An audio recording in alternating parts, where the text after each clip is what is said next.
Muchas gracias. Se me escucha sin problemas, ¿no? Sí, doctor, claramente. Ya, voy a compartir mis diapositivas. A ver un momentito. A ver.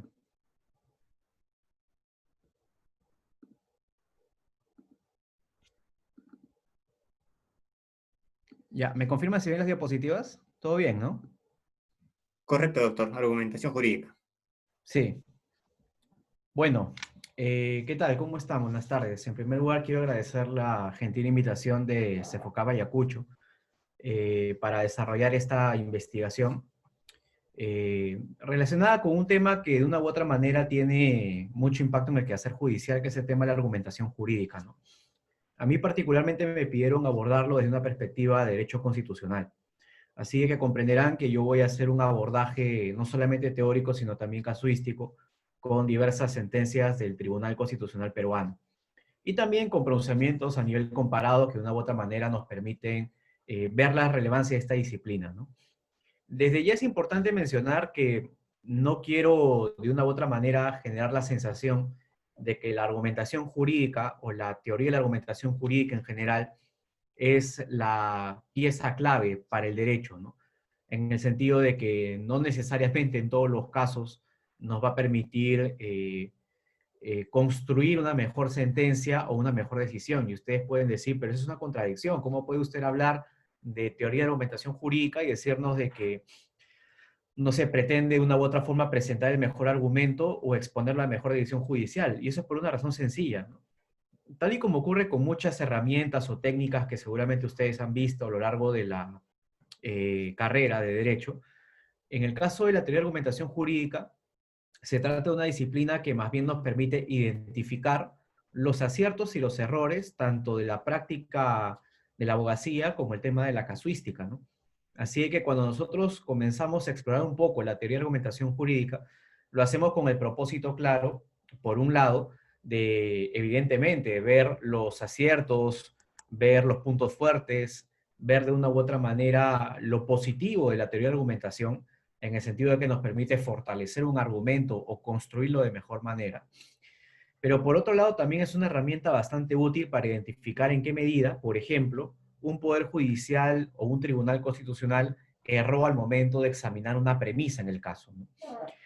Es lo que ocurre básicamente con el famoso test de proporcionalidad, ¿no? Cuando uno ve el test de proporcionalidad, se lo explican de manera bastante clara: idoneidad, necesidad y proporcionalidad en sentido estricto, y ustedes cuando ven el desarrollo de un órgano de justicia, van a poder advertir de que seguramente se conocen de manera clara los conceptos, se sabe en qué consiste cada uno de los subprincipios, pero cuando ven la aplicación práctica o la solución definitiva que el tribunal dio al caso, dicen, pero ¿cómo el Tribunal Constitucional, por ejemplo, valoró de que acá la afectación a la libertad religiosa, por ejemplo, es de intensidad grave cuando es leve? O viceversa, ¿no? ¿Qué tal si, por ejemplo, decimos de que un caso particular de afectación de libertad de empresa ha sido catalogado como débil cuando en realidad ha sido fuerte? Y ahí comienzan un poco las discusiones, ¿no? Esto nos permite advertir de que la teoría de la argumentación jurídica en general no nos va a decir que el juez va a resolver siempre de manera correcta, de acuerdo al derecho, pero sí nos va a poder dar herramientas importantes para de una u otra manera acercarnos a una solución justa, ¿no? Evidentemente, cuando hablamos también de teoría de argumentación, vamos a tener que desarrollar varios conceptos afines. Yo espero hacerlo en esta hora y media que se me ha otorgado, pero para eso tenemos que desarrollar también a su vez algunos conceptos previos, ¿no? Yo acá les he puesto las grandes concepciones del derecho porque la construcción de la noción de argumentación jurídica se encuentra bastante asociada también con el derribo de algunos mitos del derecho, ¿no? Seguramente para las personas que están más familiarizadas con estos temas, deben haber consultado autores como Ronald Dworkin, Manuel Atienza, Robert Alexi, y una serie de autores que han sido catalogados dentro de un grupo común como postpositivistas. Vamos a ver en un momento qué es el postpositivismo, ¿no? Que es una de las grandes corrientes que invade el derecho constitucional en la actualidad. Y obviamente la teoría de argumentación jurídica se encuentra bastante conexa con esta idea del pospositivismo en el derecho constitucional. Pero para llegar a ese estadio, tenemos que pasar por algunas fases, no diría necesariamente previas, porque algunas personas todavía las comparten, pero sí por escuelas judiciales que han tenido un importante nivel de repercusión, ¿no? La primera de ellas es el formalismo jurídico, ¿Qué es el formalismo jurídico? Es la forma de entender el derecho básicamente del siglo XVIII, por parte de la doctrina germana en particular, ¿no? Con Rudolf von Eyring. El formalismo jurídico es partidario de la jurisprudencia de conceptos. ¿Qué es la jurisprudencia de conceptos? Aquella corriente del derecho que estimaba de que el ordenamiento jurídico era completo y sin inconsistencias. ¿Qué implicaba esto? De que el derecho, tal y como lo entendemos, no admitía en su interior ninguna clase de contradicción. El formalismo jurídico y la jurisprudencia de conceptos también asumen de que los creadores del derecho son técnicos que se encuentran por encima de la persona promedio. ¿Qué implica esto? De que estos teóricos se colocan por encima de la sociedad y desde arriba ven los grandes problemas que la quejan. ¿Qué implica esto? De que no básicamente estamos frente a un modelo casuístico o que atienda a las circunstancias sociales en las que se pide una norma, sino que estamos frente a laboratorios y frente a científicos que producen normas. El formalismo jurídico entonces va a partir de la premisa de que en la medida en que este derecho es producido por especialistas técnicos, se trata de un ordenamiento gobernado por la lógica. Y en la medida en que está gobernado por la lógica, no admite contradicciones internas. Comprenderán ustedes de que en este esquema del formalismo jurídico, la función judicial es básicamente escasa, ¿no? No va a haber posibilidades de interpretar y mucho menos sin aplicar una ley. Por ejemplo, un gran ejemplo de formalismo jurídico es el que ocurría en Francia en la época de la Revolución, ¿no?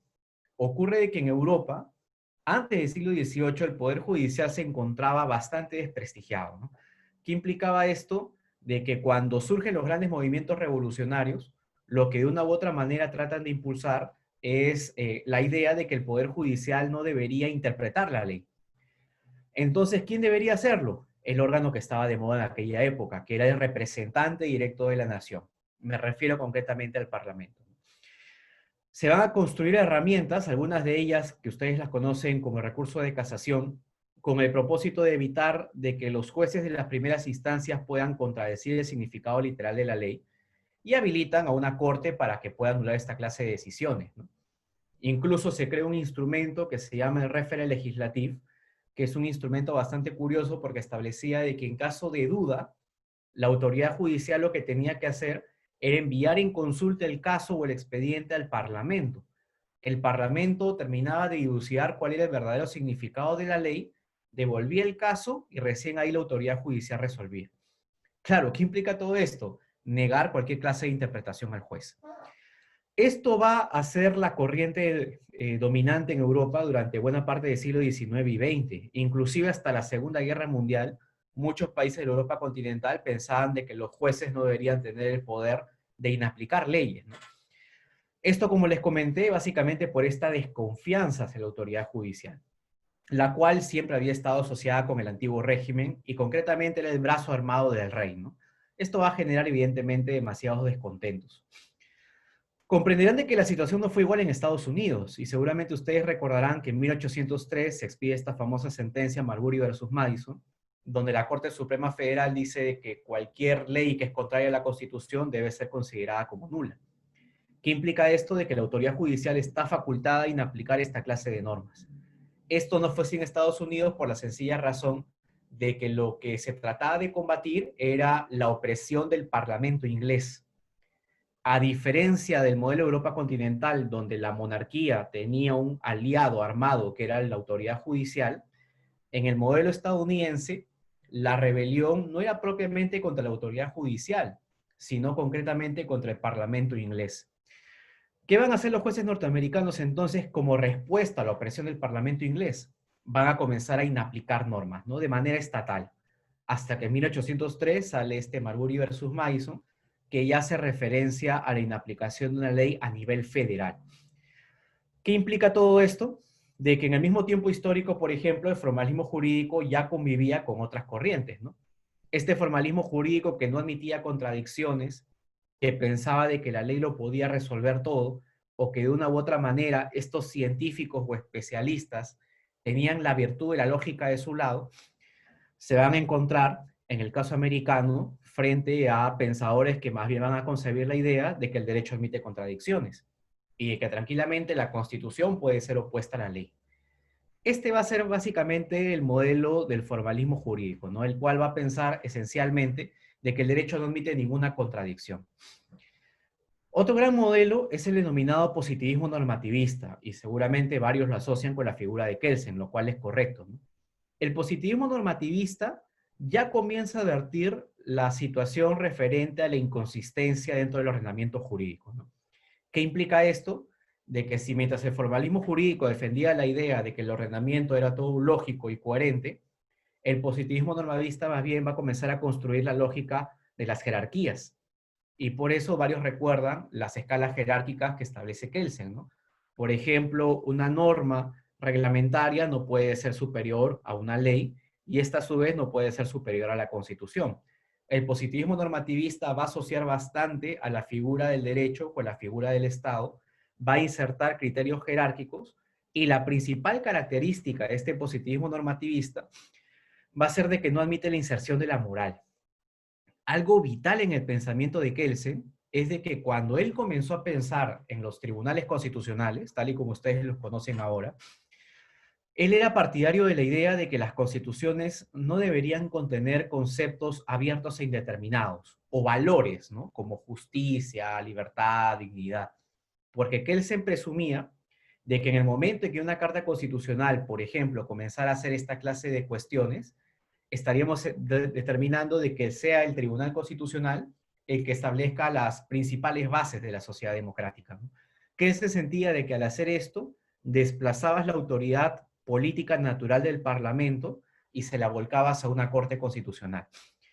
Por eso él era partidario de constituciones procedimentalistas, ¿no? En el sentido de que podían regular el sistema de fuentes, el procedimiento de adopción de normas, pero que no deberían contener valores o principios abstractos, ¿no? Porque esto significaba de que sea el Tribunal Constitucional el que resuelva al final los valores esenciales de una sociedad democrática, ¿no? Kelsen no compartía esto.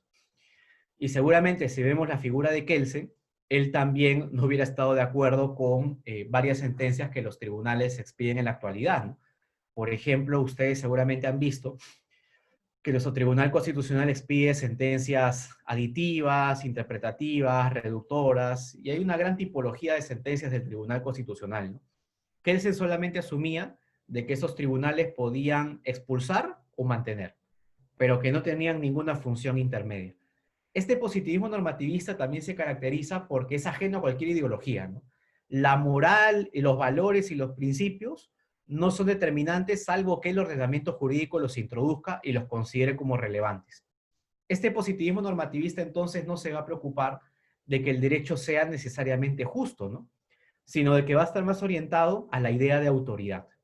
Mientras la autoridad produce la norma de manera coherente con el ordenamiento jurídico, esa decisión es válida. Vamos a ver el elemento de autoridad y no el elemento relacionado con el valor de la decisión o el elemento valorativo. Y una tercera corriente importante antes de entrar al paradigma pospositivista que me interesa bastante en esta clase de argumentación es la corriente de realismo jurídico norteamericano.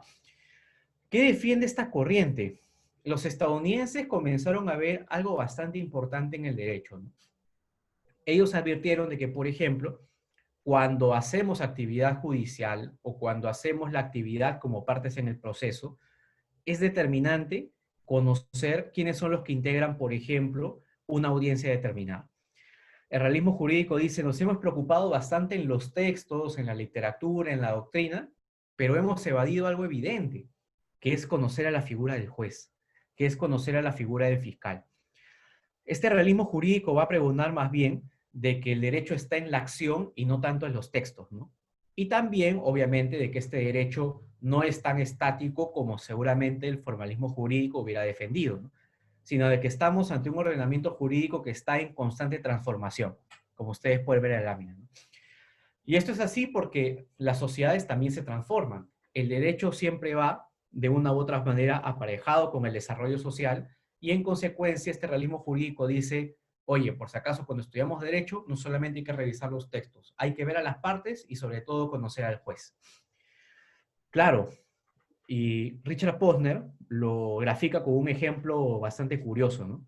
Este autor tiene un libro que se llama Cómo deciden los jueces, que fue publicado por la editorial Marcial Pons, y él pone un ejemplo curioso, ¿no? Él dice, ¿ustedes se imaginan que un juez que en su vida personal es fervorosamente católico va a misa todos los domingos, estudió también en un colegio católico y siempre se ha mostrado fiel a las creencias religiosas, admite en un caso particular que una persona aborte. Claro, Richard Posner lo presenta como un caso para graficar de que en muchas oportunidades nuestras cargas ideológicas, nuestros prejuicios, nuestras cargas emocionales, nuestras preconcepciones y prejuzgamientos siempre terminan invadiéndonos al momento que resolvemos un caso de derecho. Y claro, él dice, no podemos separar a la figura de la autoridad judicial de la figura de la persona que ejerce la autoridad judicial. Y evidentemente, si tenemos a un juez de este perfil, difícilmente va a interpretar de que el derecho a la vida admite una excepción como el tema de la práctica del aborto para reconocer una libertad de la mujer. Así que el realismo jurídico se va a comenzar a preocupar en ver estos factores, ¿no? Tema muy importante y que, bueno, este al menos concretamente no es necesariamente incompatible con otros dogmas de la teoría de argumentación, ¿no? Donde más bien es importante siempre conocer a la figura judicial porque nos permite saber cómo plantear un caso, ¿no? El realismo jurídico tiene la virtud de que lo sabe presentar de manera coherente. Y acá viene el problema, ¿no? El realismo jurídico se admite que el derecho es de una u otra manera un instrumento de poder y en ese sentido se caracteriza por su indeterminación. Así es que el derecho de una u otra forma también al ser un instrumento de poder también se encuentra a disposición de las personas que lo detentan, ¿no? Así es que por eso se trata de una especie de construcción no del todo armónica, ¿no? Estas han sido las tres grandes concepciones que quería presentar de manera muy sucinta y rápida, para luego pasar a la que ustedes pueden advertir acá, que es el paradigma pospositivista, ¿no? Si ustedes han escuchado de Manuel Antiesa, de Dworkin, de Robert Alex y varios pensadores más, ellos han sido por lo general catalogados como pospositivistas, ¿no?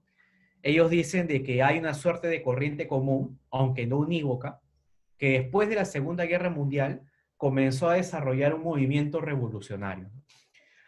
Después de la Segunda Guerra ocurren cosas muy importantes, ¿no? Primero, el derribo de la idea de que el Parlamento es la principal autoridad que produce el derecho, que era un dogma de fe en la Europa occidental, ¿no? Se pensaba de que en la medida en que el Parlamento representaba a la nación, este Parlamento al momento de producir normas, esencialmente no se equivocaba. Claro, se partía de la premisa de que como representabas a la nación, este Parlamento estaba reflejando fielmente lo que la nación quería. Eso sabemos que en la actualidad ni siquiera ya es sostenible, ¿no? Porque el siglo XVIII se caracterizó por ver a la nación como un todo homogéneo desde el punto de vista cultural, físico y social, mientras que en la actualidad nos caracterizamos por tener sociedades plurales desde el punto de vista cultural, ¿no? Así que la nación difícilmente puede ser vista como un todo homogéneo. Estas grietas comienzan a hacerse más grandes en la Segunda Guerra Mundial y ahí queda claro de que los parlamentos también pueden oprimir o vulnerar derechos fundamentales. Por eso el paradigma postpositivista se va a encargar de resaltar de que, por ejemplo, los derechos fundamentales de una minoría pueden ser cartas de triunfo o pueden ser oponibles a las mayorías parlamentarias, ¿no? Por eso el paradigma postpositivista habla de constituciones rígidas.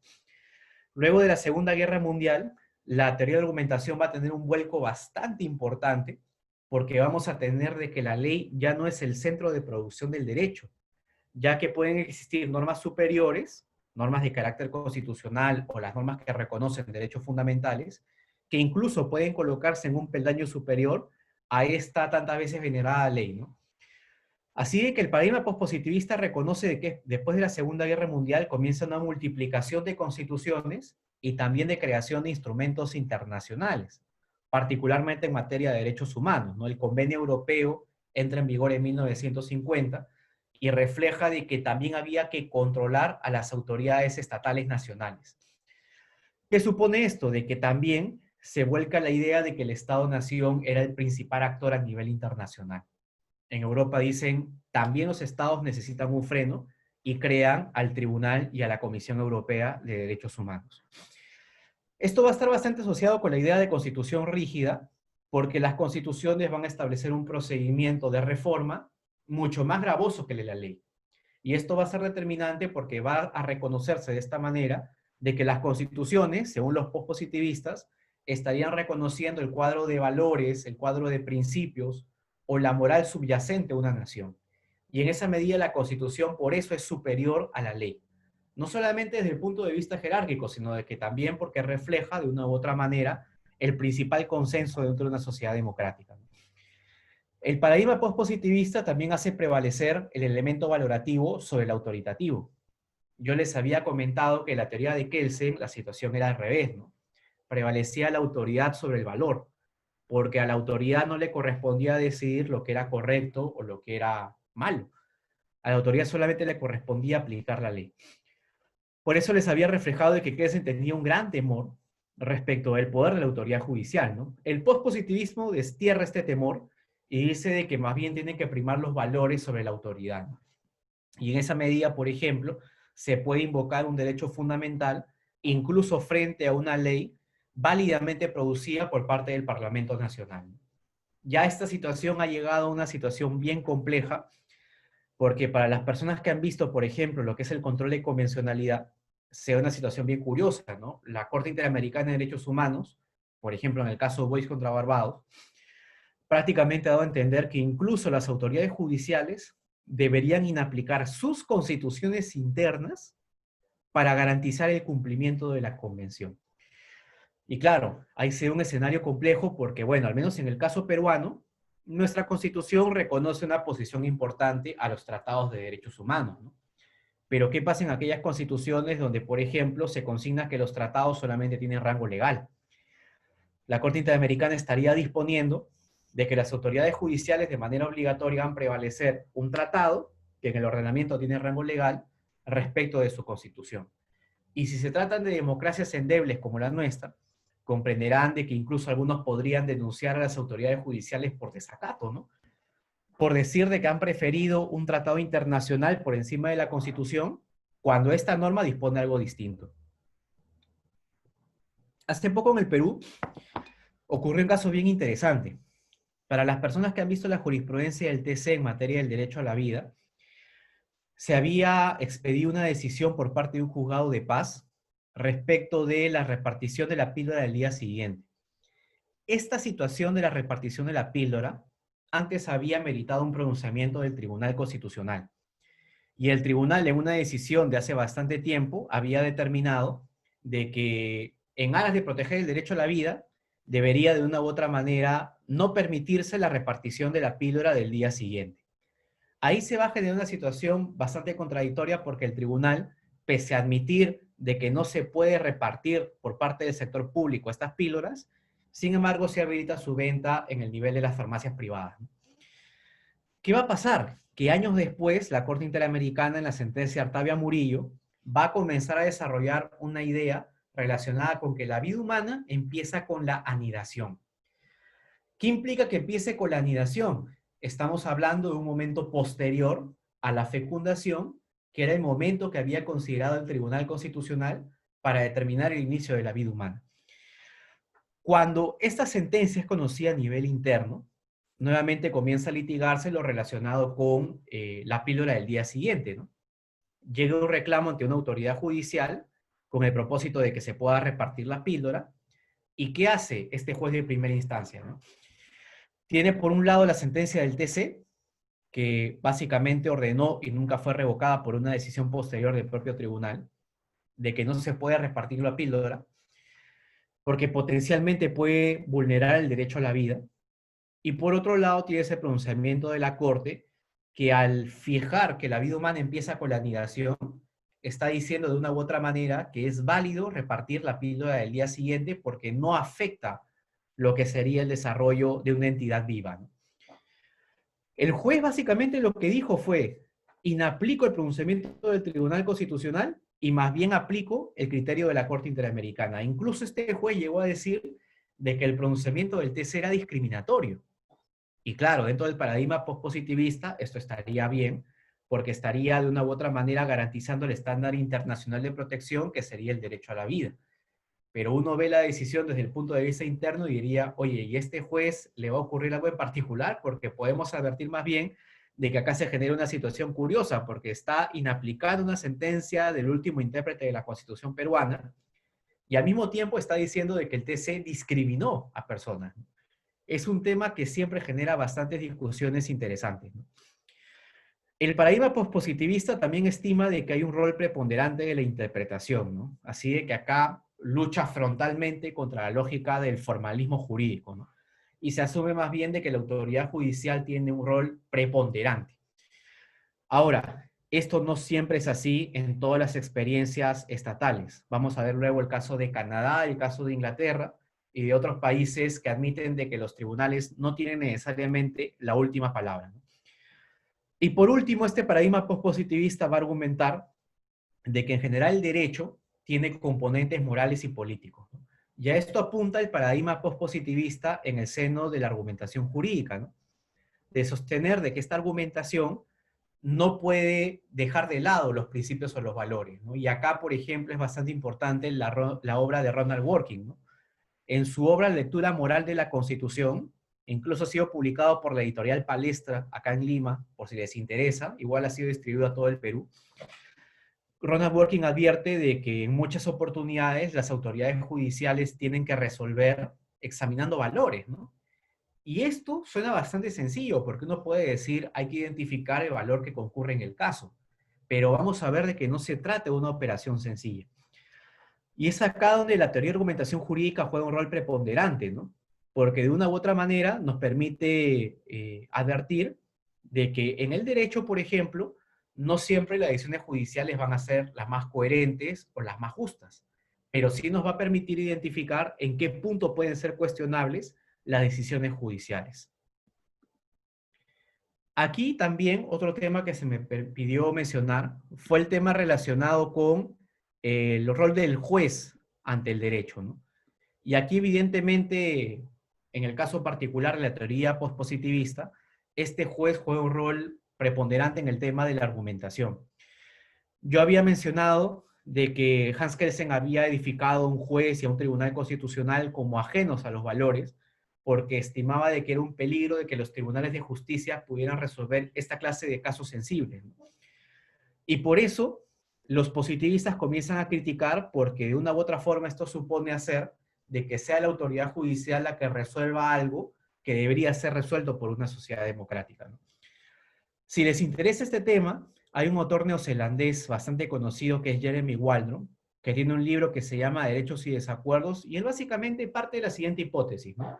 Él dice, si en una sociedad democrática no estamos de acuerdo en las cosas más importantes, veas el caso peruano con la pena de muerte, con la eutanasia, el aborto, matrimonio homosexual y demás, esto también se traslada al ámbito de las Cortes de Justicia. Y esto es completamente cierto, ¿no? Cuando uno ve las decisiones judiciales puede advertir de que los tribunales tampoco tienen consenso, ¿no? Waldron advierte esto y dice, al momento que interpreta la autoridad judicial, se puede advertir de que los propios constitucionalistas, que tienen una formación académica de años, muchos de ellos en el extranjero, no se encuentran de acuerdo respecto del núcleo esencial de las libertades, ¿no? Y mientras algunos, por ejemplo, pueden decir de que la discriminación inversa es compatible con la Constitución o de que la paridad de género también respeta el principio de igualdad, otros seguramente pueden decir de que la paridad de género es contrario al principio del sufragio activo, ¿no? Porque no me permitiría de una u otra manera elegir a los candidatos que yo quiero. Y acá se puede advertir de que los valores se encuentran en conflicto. ¿Por qué destaco esto? Porque al momento de examinar el rol de la autoridad judicial en el seno de esta argumentación jurídica, podemos ver el rol importante que juegan los valores, ¿no? Y cómo la autoridad judicial también en muchas oportunidades discrepa respecto de la visión de los derechos fundamentales. Tema primordial. ¿Por qué comento esto? Porque Waldron, cuando desarrolla su obra, dice, a ver, si las autoridades judiciales están en desacuerdo, al igual que lo está la gente, ¿por qué debemos partir de la premisa de que los mejores intérpretes de la Constitución son los magistrados? O al menos ellos, ¿por qué deberían monopolizar la interpretación de la Constitución? Waldron defiende una idea en el sentido de que más bien deberían fomentarse situaciones de diálogo interinstitucional, ¿no? ¿Qué implica esto? De que el Tribunal Constitucional puede emitir un fallo importante, pronunciándose sobre la validez de una ley, pero que no necesariamente esa decisión deba ser la última o definitiva. Acá se expone en la obra de Waldron un caso bien curioso que es el caso canadiense. Lo explico. En Canadá, hay una carta que se llama la Carta de los Derechos Fundamentales, el famoso artículo 33 de la Carta, ¿no?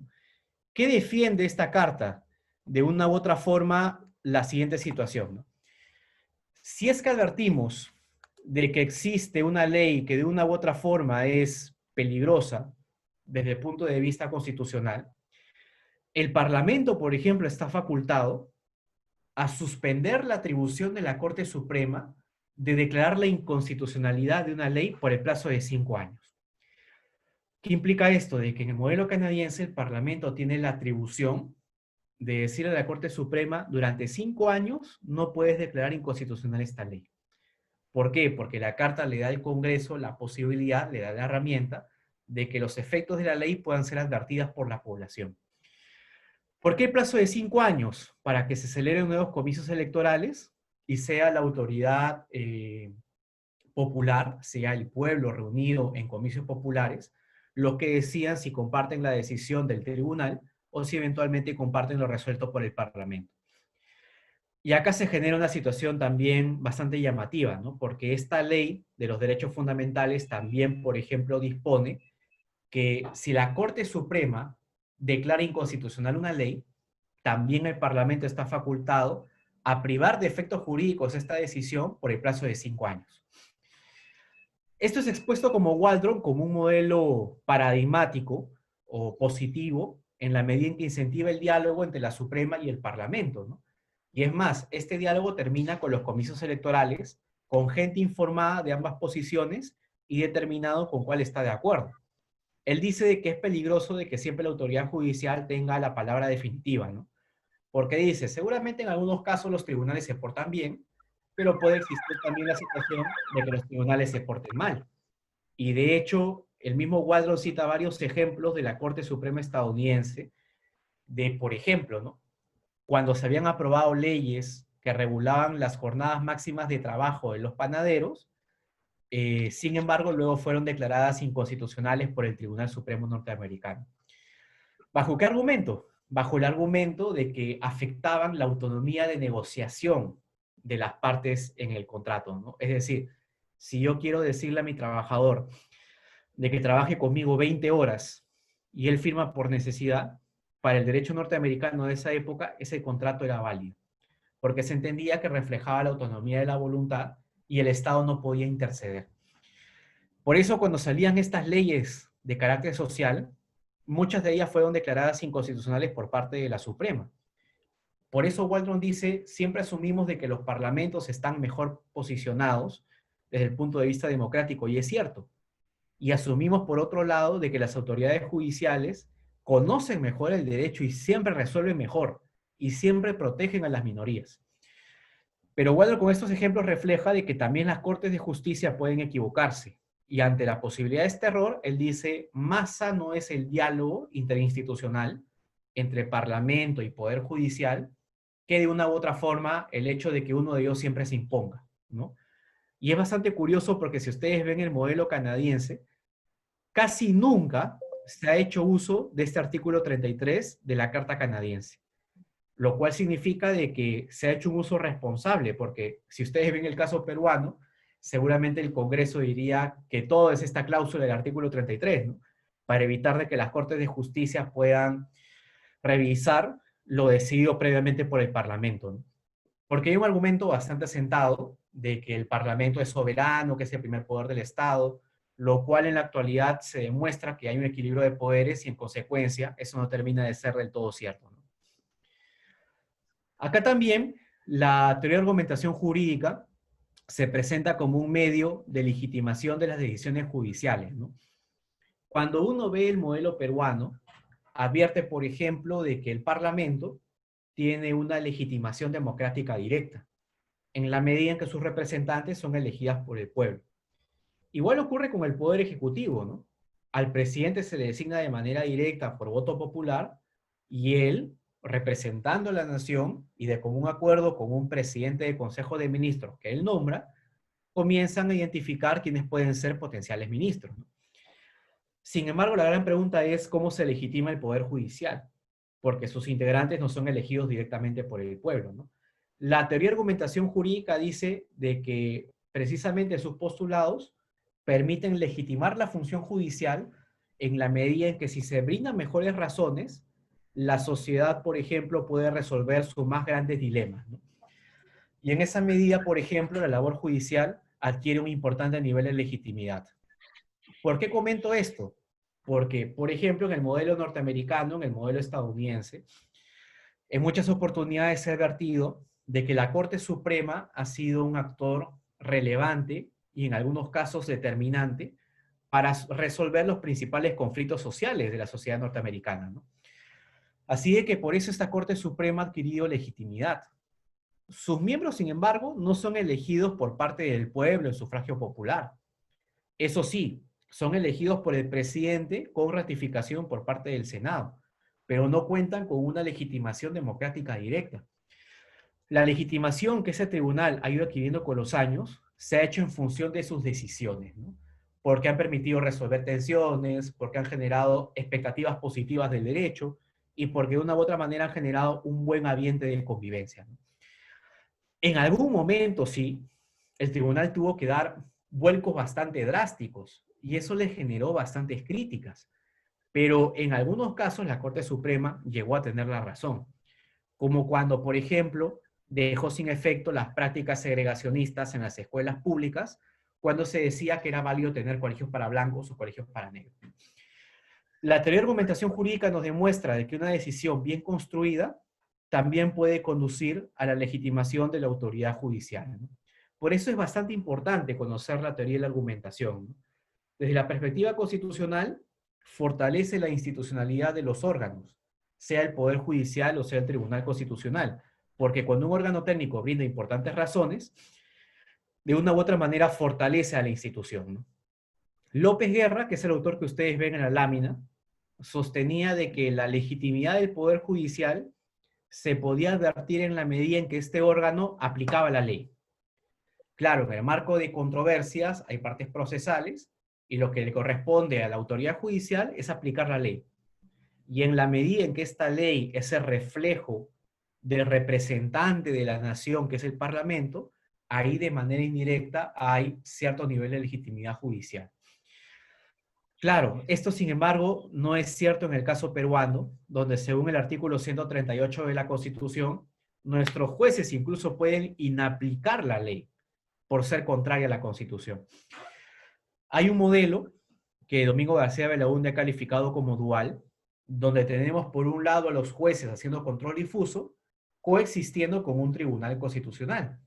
Así de que, por ejemplo, y esto es algo que la Defensoría del Pueblo hacía de manera recurrente, si ustedes ven una ley inconstitucional, como ocurrió en el caso del servicio militar obligatorio, ustedes pueden presentar una demanda de amparo, añadirle una medida cautelar y paralelamente litigar una demanda de inconstitucionalidad. Y no hay litispendencia, no hay incompatibilidad, porque en un caso se ve un control concreto, el caso del amparo, y en otro más bien se ve un caso de control abstracto, ¿no? La compatibilidad de la ley con la Constitución en el proceso de inconstitucionalidad.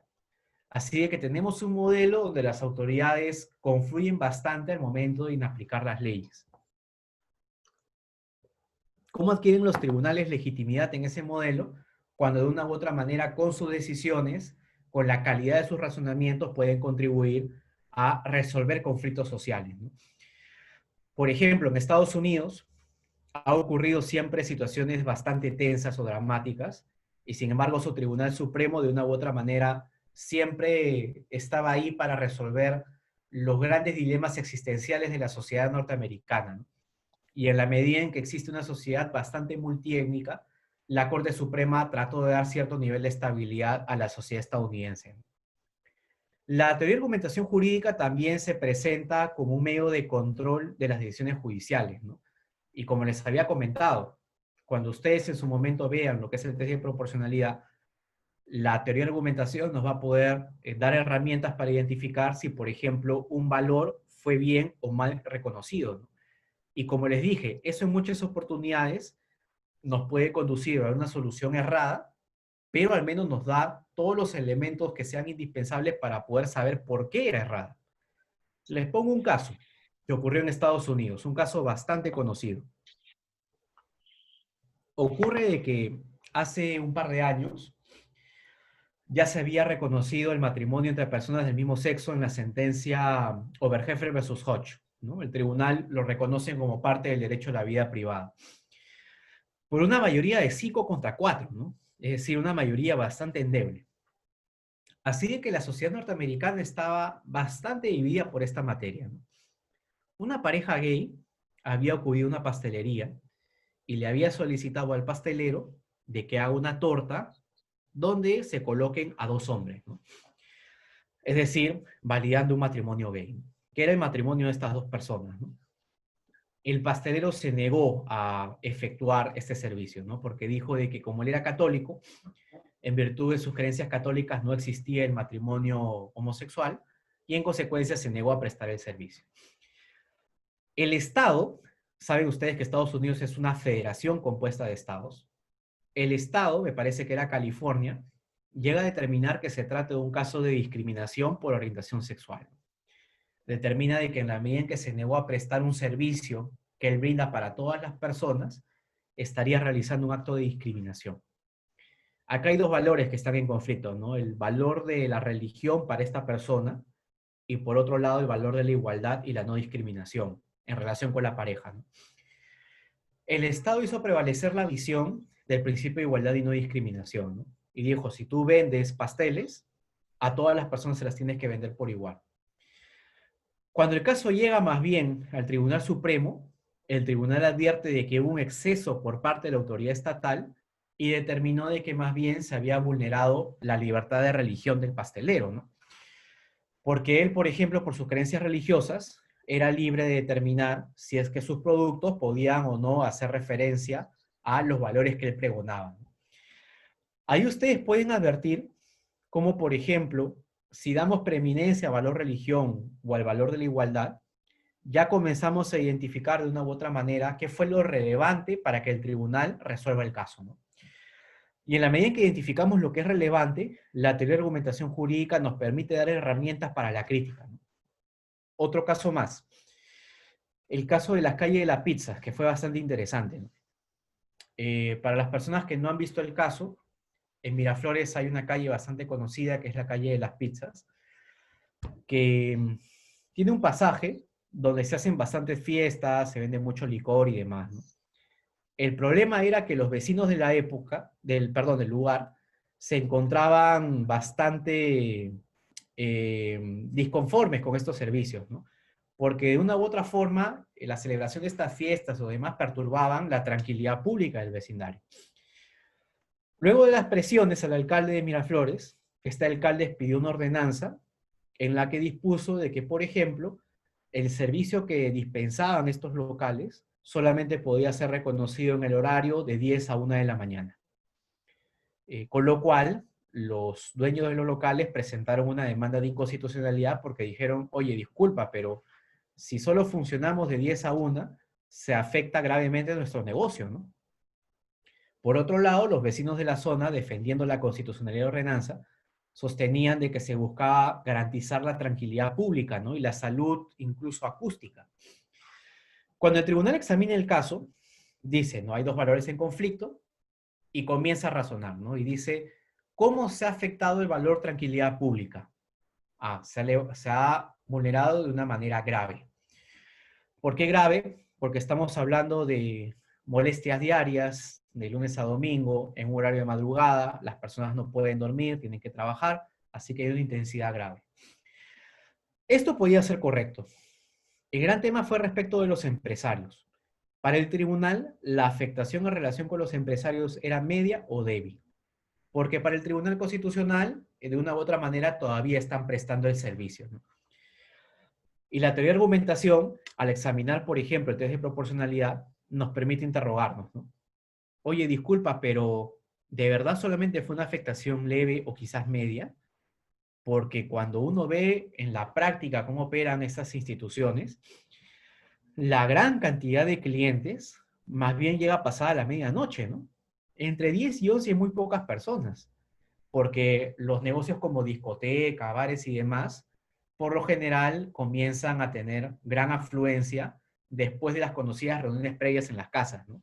donde la gente se reúne, toma un poco por su cuenta, y ya posteriormente va a una reunión. Pero ahí ustedes, por ejemplo, pueden identificar cómo el tribunal valora algo como medio, que seguramente para otra persona puede ser catalogado como grave. No estoy diciendo que yo tenga la razón, pero sí nos permite, por ejemplo, entrar a criticar la decisión de un órgano como el Tribunal Constitucional. Acá entramos a otro tópico importante que es el nexo entre argumentación e interpretación jurídica. Y para que vean lo complicado que es interpretar, acá les he puesto algunos ejemplos, ¿no? En varias oportunidades la Corte Suprema de Estados Unidos se encontró con situaciones algo problemáticas y que demostraron de que para un tribunal no es fácil interpretar, ¿no? En este caso, Scott versus Sanford, de 1857, se dio una situación bien curiosa, porque el Parlamento estadounidense expide una ley en la que dice de que, por ejemplo, si un esclavo transita por dos estados en los que se ha reconocido la libertad, a él inmediatamente también se le reconoce su libertad. ¿Quiénes estaban en contra de la aprobación de esta ley? Los propietarios, ¿no? Se presenta luego un reclamo hasta la Corte Suprema porque un esclavo quería litigar por su libertad.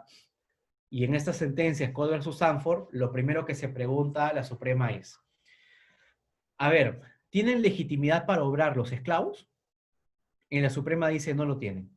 Porque si nos remontamos a nuestra acta de independencia, que era de 1776, es decir, de casi 100 años antes, podemos advertir de que los esclavos no son ciudadanos, no son norteamericanos. Así de que las garantías o los derechos que se reconocen en las cartas no están a favor de ellos. Este caso es importante para la interpretación, sobre todo para la interpretación constitucional, porque se reconoce por primera vez la figura de la interpretación originalista. ¿Qué es la interpretación originalista? Aquella interpretación que para tratar de ver cuál es el contenido de la Constitución se remonta a lo que quisieron los creadores del documento, ¿no? Es decir, si el Tribunal Constitucional fuera mayoritariamente originalista, para resolver las grandes controversias, siempre resolvería los casos empleando el Diario de los Debates de 1993, ¿no? Y ver cómo los constituyentes concibieron varias materias, ¿no? Aquí en Estados Unidos, con esta sentencia, se reconoce el originalismo y se frenan muchos avances sociales, ¿no? Particularmente a favor de la colectividad negra. Y esto recién va a ser revertido 100 años después en la histórica sentencia Brown versus Board of Education, donde más bien se reconoce la tendencia evolucionista. ¿Qué es la tendencia evolucionista en la argumentación? Afirmar de que los instrumentos son cartas que adquieren vida propia, se desligan de sus creadores y en consecuencia tienen que ser litigadas empleando las circunstancias actuales, ¿no? Un ejemplo. Cuando ustedes ven la Convención Americana de Derechos Humanos, el artículo 17 reconoce el derecho a la protección a la familia. Lo curioso de esta cláusula es de que cuando ustedes la interpretan conjuntamente con otras cláusulas de la Convención, se dan cuenta de que hay un problema. Cuando ven el artículo 4 de la Convención, se reconoce el derecho a la vida. Cuando se reconoce el artículo 5, se dice toda persona tiene derecho a la integridad personal. Cuando se reconoce el artículo 7, se dice toda persona tiene derecho a la libertad personal. El artículo 8, toda persona tiene derecho a un debido proceso. La Convención enfatiza bastante la fórmula toda persona, pero cuando se dirige al artículo 17 de la Convención, se da con un caso particular, porque ahí se dice, se reconoce el derecho del hombre y la mujer a contraer matrimonio. Claro, esta convención fue elaborada en 1969. Era lógico de que en esa época nadie concibiera la posibilidad de un matrimonio homosexual. Y la redacción lo comprueba, ¿no? Tranquilamente se pudo decir toda persona tiene derecho a contraer matrimonio, pero la convención no lo plantea en esos términos. Y sin embargo, si ustedes revisan la opinión consultiva número 24 de la Corte Interamericana de Derechos Humanos, la Corte ha dicho es una obligación de los estados reconocer el matrimonio entre personas del mismo sexo. Acá se genera un debate bastante interesante, porque si la Corte Interamericana ha dicho que es una obligación reconocer el matrimonio homosexual, su par europeo, el Tribunal Europeo de Derechos Humanos, ha sostenido de que no hay una obligación internacional de regular el matrimonio. Lo que sí tiene que hacerse, en esto ha sido enfático el Tribunal Europeo, es que se dispense protección a las parejas homosexuales, ¿no? Por ejemplo, sea aprobando la unión solidaria, la unión civil o varias figuras más para reconocer esta clase de uniones, sobre todo para varios efectos afectivos y patrimoniales, ¿no? Pero para el Tribunal Europeo no tiene que ser necesariamente el matrimonio. O sea, tenemos de que los dos principales tribunales de derechos humanos del mundo no están de acuerdo sobre si el valor igualdad y no discriminación puede tener incidencia en esta clase de materias, ¿no? Para que vean lo complicado que es, ¿no? En el caso Pace versus Alabama, que también figura en la lámina, se dio un caso bastante interesante relativo con el principio de igualdad y que demuestra también lo relevante que es la teoría de argumentación jurídica, ¿no? Acá se dice, ¿no?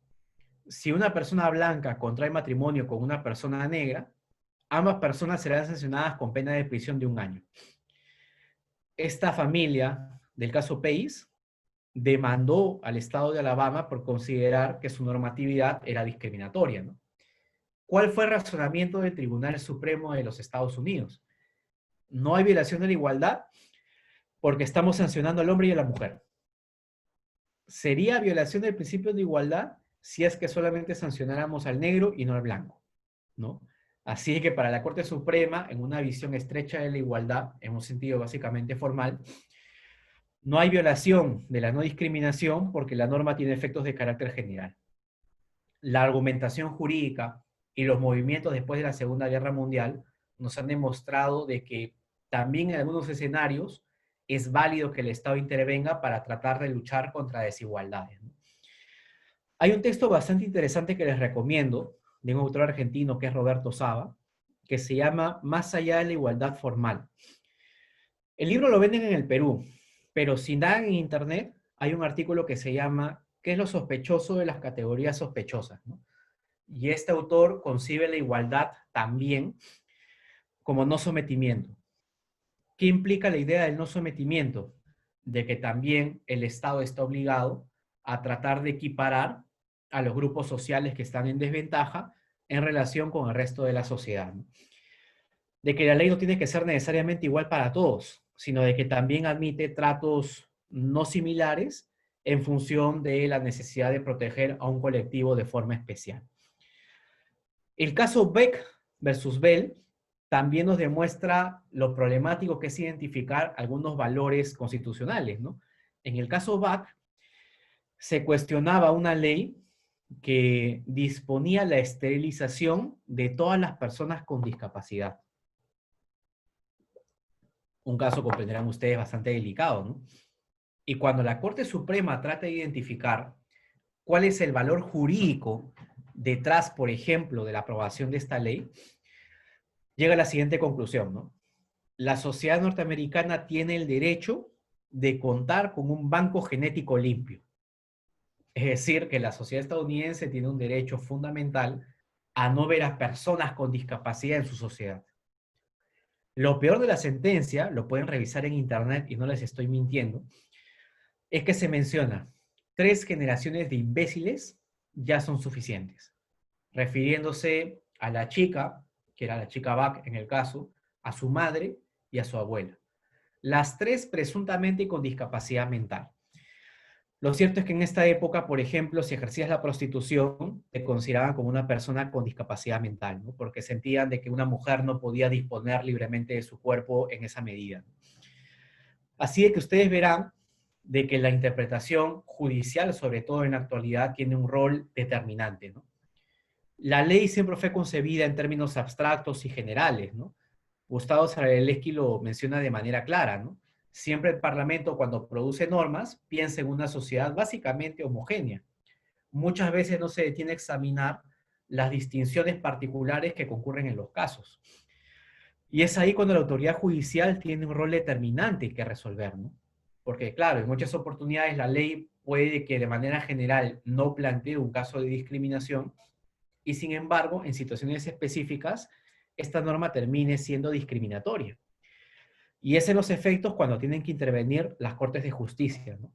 para demostrar de una u otra manera cómo puede haber incidido una ley en el principio de igualdad a propósito de un caso, ¿no? A esto se le llama discriminación por resultado, ¿no? Cuando la norma no trata de discriminar de manera directa, pero en los hechos ocasiona un impacto, ¿no?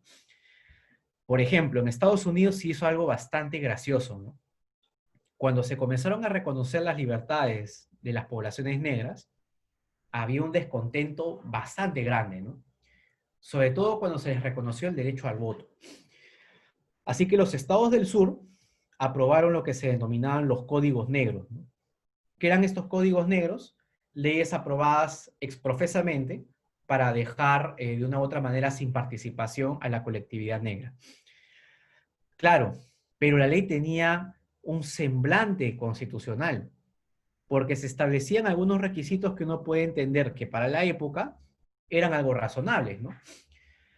Por ejemplo, tener estudios a nivel escolar, por ejemplo, tener cierto ingreso económico, no muy elevado, o de una u otra manera rendir un examen de suficiencia. Y el gran asunto era de que el impacto negativo era básicamente para la población negra.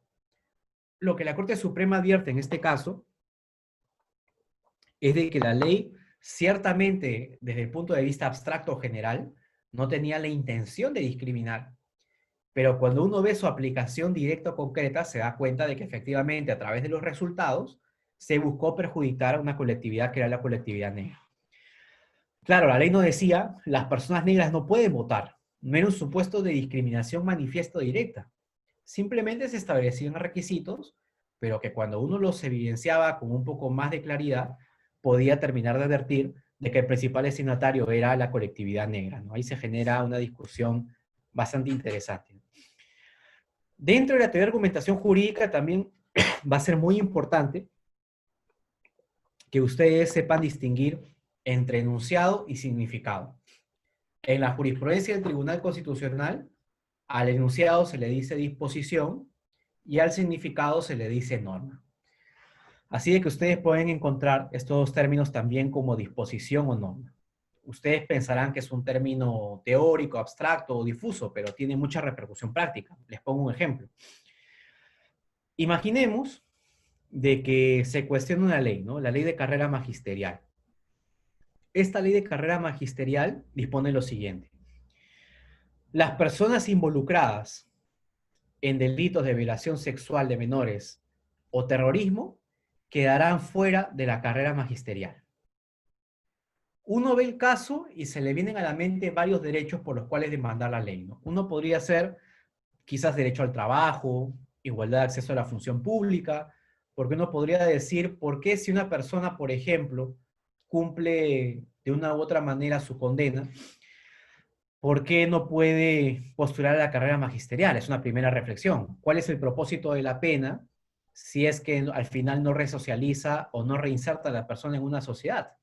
Ahí se genera una discusión interesante, ¿no? Pero hay un tema previo. ¿Qué se entiende por la palabra involucrados? La ley dice las personas involucradas en delitos sexuales y de terrorismo serán separados de la carrera magisterial. Ya, ¿qué es involucrado? Eso vulnera el principio de legalidad, porque no sabemos si vulnera, involucrado significa una persona con denuncia policial, con una denuncia ante el Ministerio Público, con una autoapertura de instrucción, con el Código del 40, que ya esté en etapa de juicio oral, que tenga sentencia en primera instancia, no nos queda claro.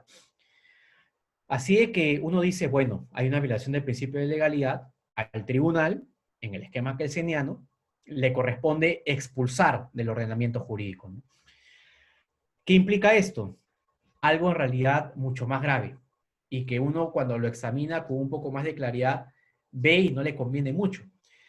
Porque si el tribunal, por ejemplo, procediera con la expulsión inmediata, estaría generando más consecuencias negativas que positivas. Y ustedes dirán, pero profesor, ¿por qué? Por una razón elemental, porque la prohibición estaba en una norma jurídica, en una ley. Así de que cuando tú expulsas esta disposición del ordenamiento, dejas un vacío legal. Y ante el vacío legal, incluso las personas condenadas por violación sexual de menores podrían postular a la carrera magisterial. Por eso es que los tribunales constitucionales, viendo la realidad, trataron de amoldar algunas figuras jurídicas que fueran un poco más, digámoslo así, realistas, ¿no? Y, por ejemplo, nuestro Tribunal Constitucional para eso expide sentencias interpretativas. ¿Qué hace con las sentencias interpretativas? Ve los distintos significados que puede tener un enunciado y escoge aquel significado que no vulnere la Constitución. Por ejemplo, cuando vemos esta disposición de la carrera pública magisterial, puede tener varios significados, ¿no? A, persona con juicio oral, persona con acusación fiscal, persona con sentencia en primera instancia, persona con sentencia definitiva. Y lo que hace el tribunal es, de todos estos significados, elegir aquel que sea compatible con la Constitución. ¿Por qué lo hace el tribunal? Para no generar un caos normativo mayor. Por eso es que el tribunal en su jurisprudencia dice de que la expulsión de las leyes es una disposición de última ratio, de última necesidad. Y aquí en el caso es posible brindarle un sentido interpretativo que la haga compatible con la Constitución. ¿Cuál es ese? Establecer de que el término involucrado solamente abarca a las personas con sentencia firme. ¿Qué es lo que hace al final el tribunal? Y con eso valida la constitucionalidad de la ley, ¿no? Así de que ustedes pueden advertir de que el enunciado no cambió, porque la ley sigue redactada en los mismos términos, pero su significado sí cambió para hacerlo compatible con la Constitución. La palabra involucrado no va a tener un significado amplio, sino de que solamente se va a referir al caso de las personas que tengan sentencia firme. ¿Cuáles son las consecuencias de esta división entre disposición y norma? En primer lugar, de que hay una pluralidad de interpretaciones, ¿no? Como les dije, un solo enunciado puede tener varias normas o varios significados, ¿no? Y por eso les había hablado de la obra de Richard Posner, ¿no? Porque era importante saber de que, por ejemplo, en muchas oportunidades un enunciado, en función de las creencias de una persona, puede ser modificado, en función particularmente también de los prejuicios o cargas ideológicas que ella tenga al momento de afrontar la realidad, ¿no? Puede ser, por ejemplo, como les dije, el caso del aborto, ¿no? Cuando uno ve el artículo 2.1 de la Constitución y se dice que toda persona tiene derecho a la vida, puede interpretar de que el concebido también tiene un derecho a la vida y que este derecho a la vida es ilimitado. Y que de una u otra forma esto justificaría de que siempre tenga que penalizarse el aborto. Este puede ser un significado de esta disposición. Otro significado puede decir, oye, disculpa, pero hay situaciones en las cuales podría ser entendible que una mujer aborte. En el caso peruano, por ejemplo, hemos sido condenados internacionalmente, en el caso Karen Yontoy, si les interesa el tema, búsquenlo en internet, por parte del Comité de Derechos Humanos de las Naciones Unidas, porque identificó que esa persona, que en su momento tenía 14 años, había quedado embarazada producto de una violación. Consulta con sus padres, los padres le dicen que la van a apoyar, la niña dice que va a continuar con el embarazo, va al centro hospitalario y le afirman de que el feto era anencefálico. ¿Qué implicaba esto? Que no tiene cerebro. Y según la ciencia médica, fuera del vientre materno no puede estar con vida más de 2 días. La chica entonces decide abortar. Sin embargo, como no estaba en peligro su vida, no era un supuesto aborto terapéutico, así que las autoridades médicas no querían colaborar. Porque claro, sentían de que iban a ser denunciadas penalmente si es que realizaban esta clase de hechos. Al final, la niña termina dando a luz, el feto muere, y se denuncia al Estado peruano en el Comité de Derechos Humanos por haber obligado a dar a luz a esta niña, ¿no? Y el comité básicamente le dijo al Estado peruano, deberías evaluar la posibilidad de despenalizar el aborto en el caso de que la mujer hubiera sido violada o en el caso de fetos anencefálicos, ¿no? Lo cierto es que incluso en estos días, hasta ahora el Estado peruano no ha promovido ninguna reforma, ¿no?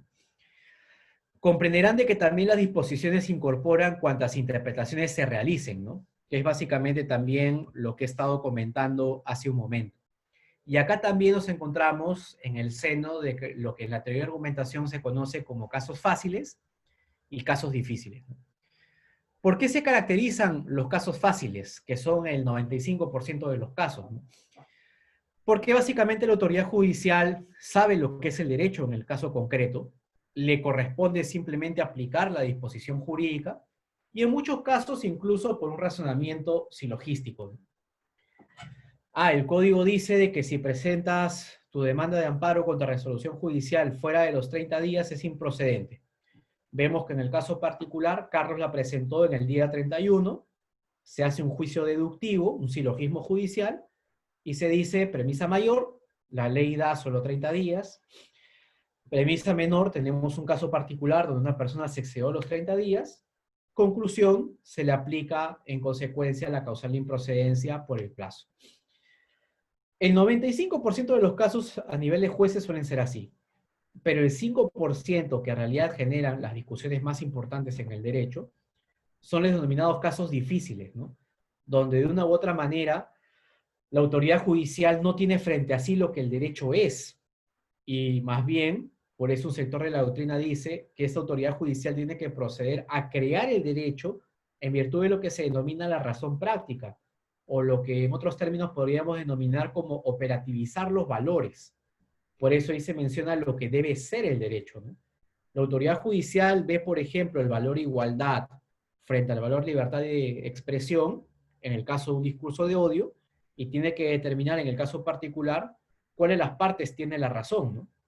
Como ustedes pueden ver en la lámina, son problemas donde no solamente hay una única respuesta posible, por lo general están involucrados los conceptos jurídicos indeterminados, terminan por demostrar de manera contraria al formalismo jurídico de que el derecho sí es incompleto e inconsistente y de que no hay un consenso en la comunidad de juristas. Más adelante, por ejemplo, planteo el caso de las personas transexuales, ¿no? Hay una gran discusión porque no se sabe si se debe exigir una persona que acredite con un examen médico por qué debe proceder a una operación de cambio de sexo. Me explico. Cuando varias personas se cambian de sexo, por lo general lo hacen previo diagnóstico médico, ¿no? No se sienten identificadas con el cuerpo con el cual nacieron. Y por eso a nivel europeo, el Tribunal Europeo de Derechos Humanos ha dicho de que es un derecho humano que se reconozcan esta clase de operaciones, ¿no? Sin embargo, en lo que no hay consenso es si basta con el dicho de la persona de que se quiere operar o si, por ejemplo, es necesario también exigirle un certificado médico, ¿no? Imaginemos de que una ley, como ha pasado en España, por ejemplo, dispone de que debe presentarse un certificado médico para proceder con la operación y de que se presente una demanda de inconstitucionalidad alegándose de que requerir este certificado es incompatible con el derecho a la identidad de una persona. Estamos en un caso difícil porque no hay consenso en la comunidad jurista, ¿no? Hay muchos ordenamientos jurídicos, uno, que no permiten las operaciones. Hablo de ordenamientos un poco más conservadores. Dos, hay ordenamientos que permiten a libre voluntad hacerlo, como el caso del Uruguay y Argentina. Y hay ordenamientos donde se exigen algunos requisitos previos para proceder con la operación, ¿no? Como ocurre en algunos países de América y de Europa. Ahí estamos frente a un caso difícil porque la autoridad judicial tiene que resolver en función de valores, ¿no?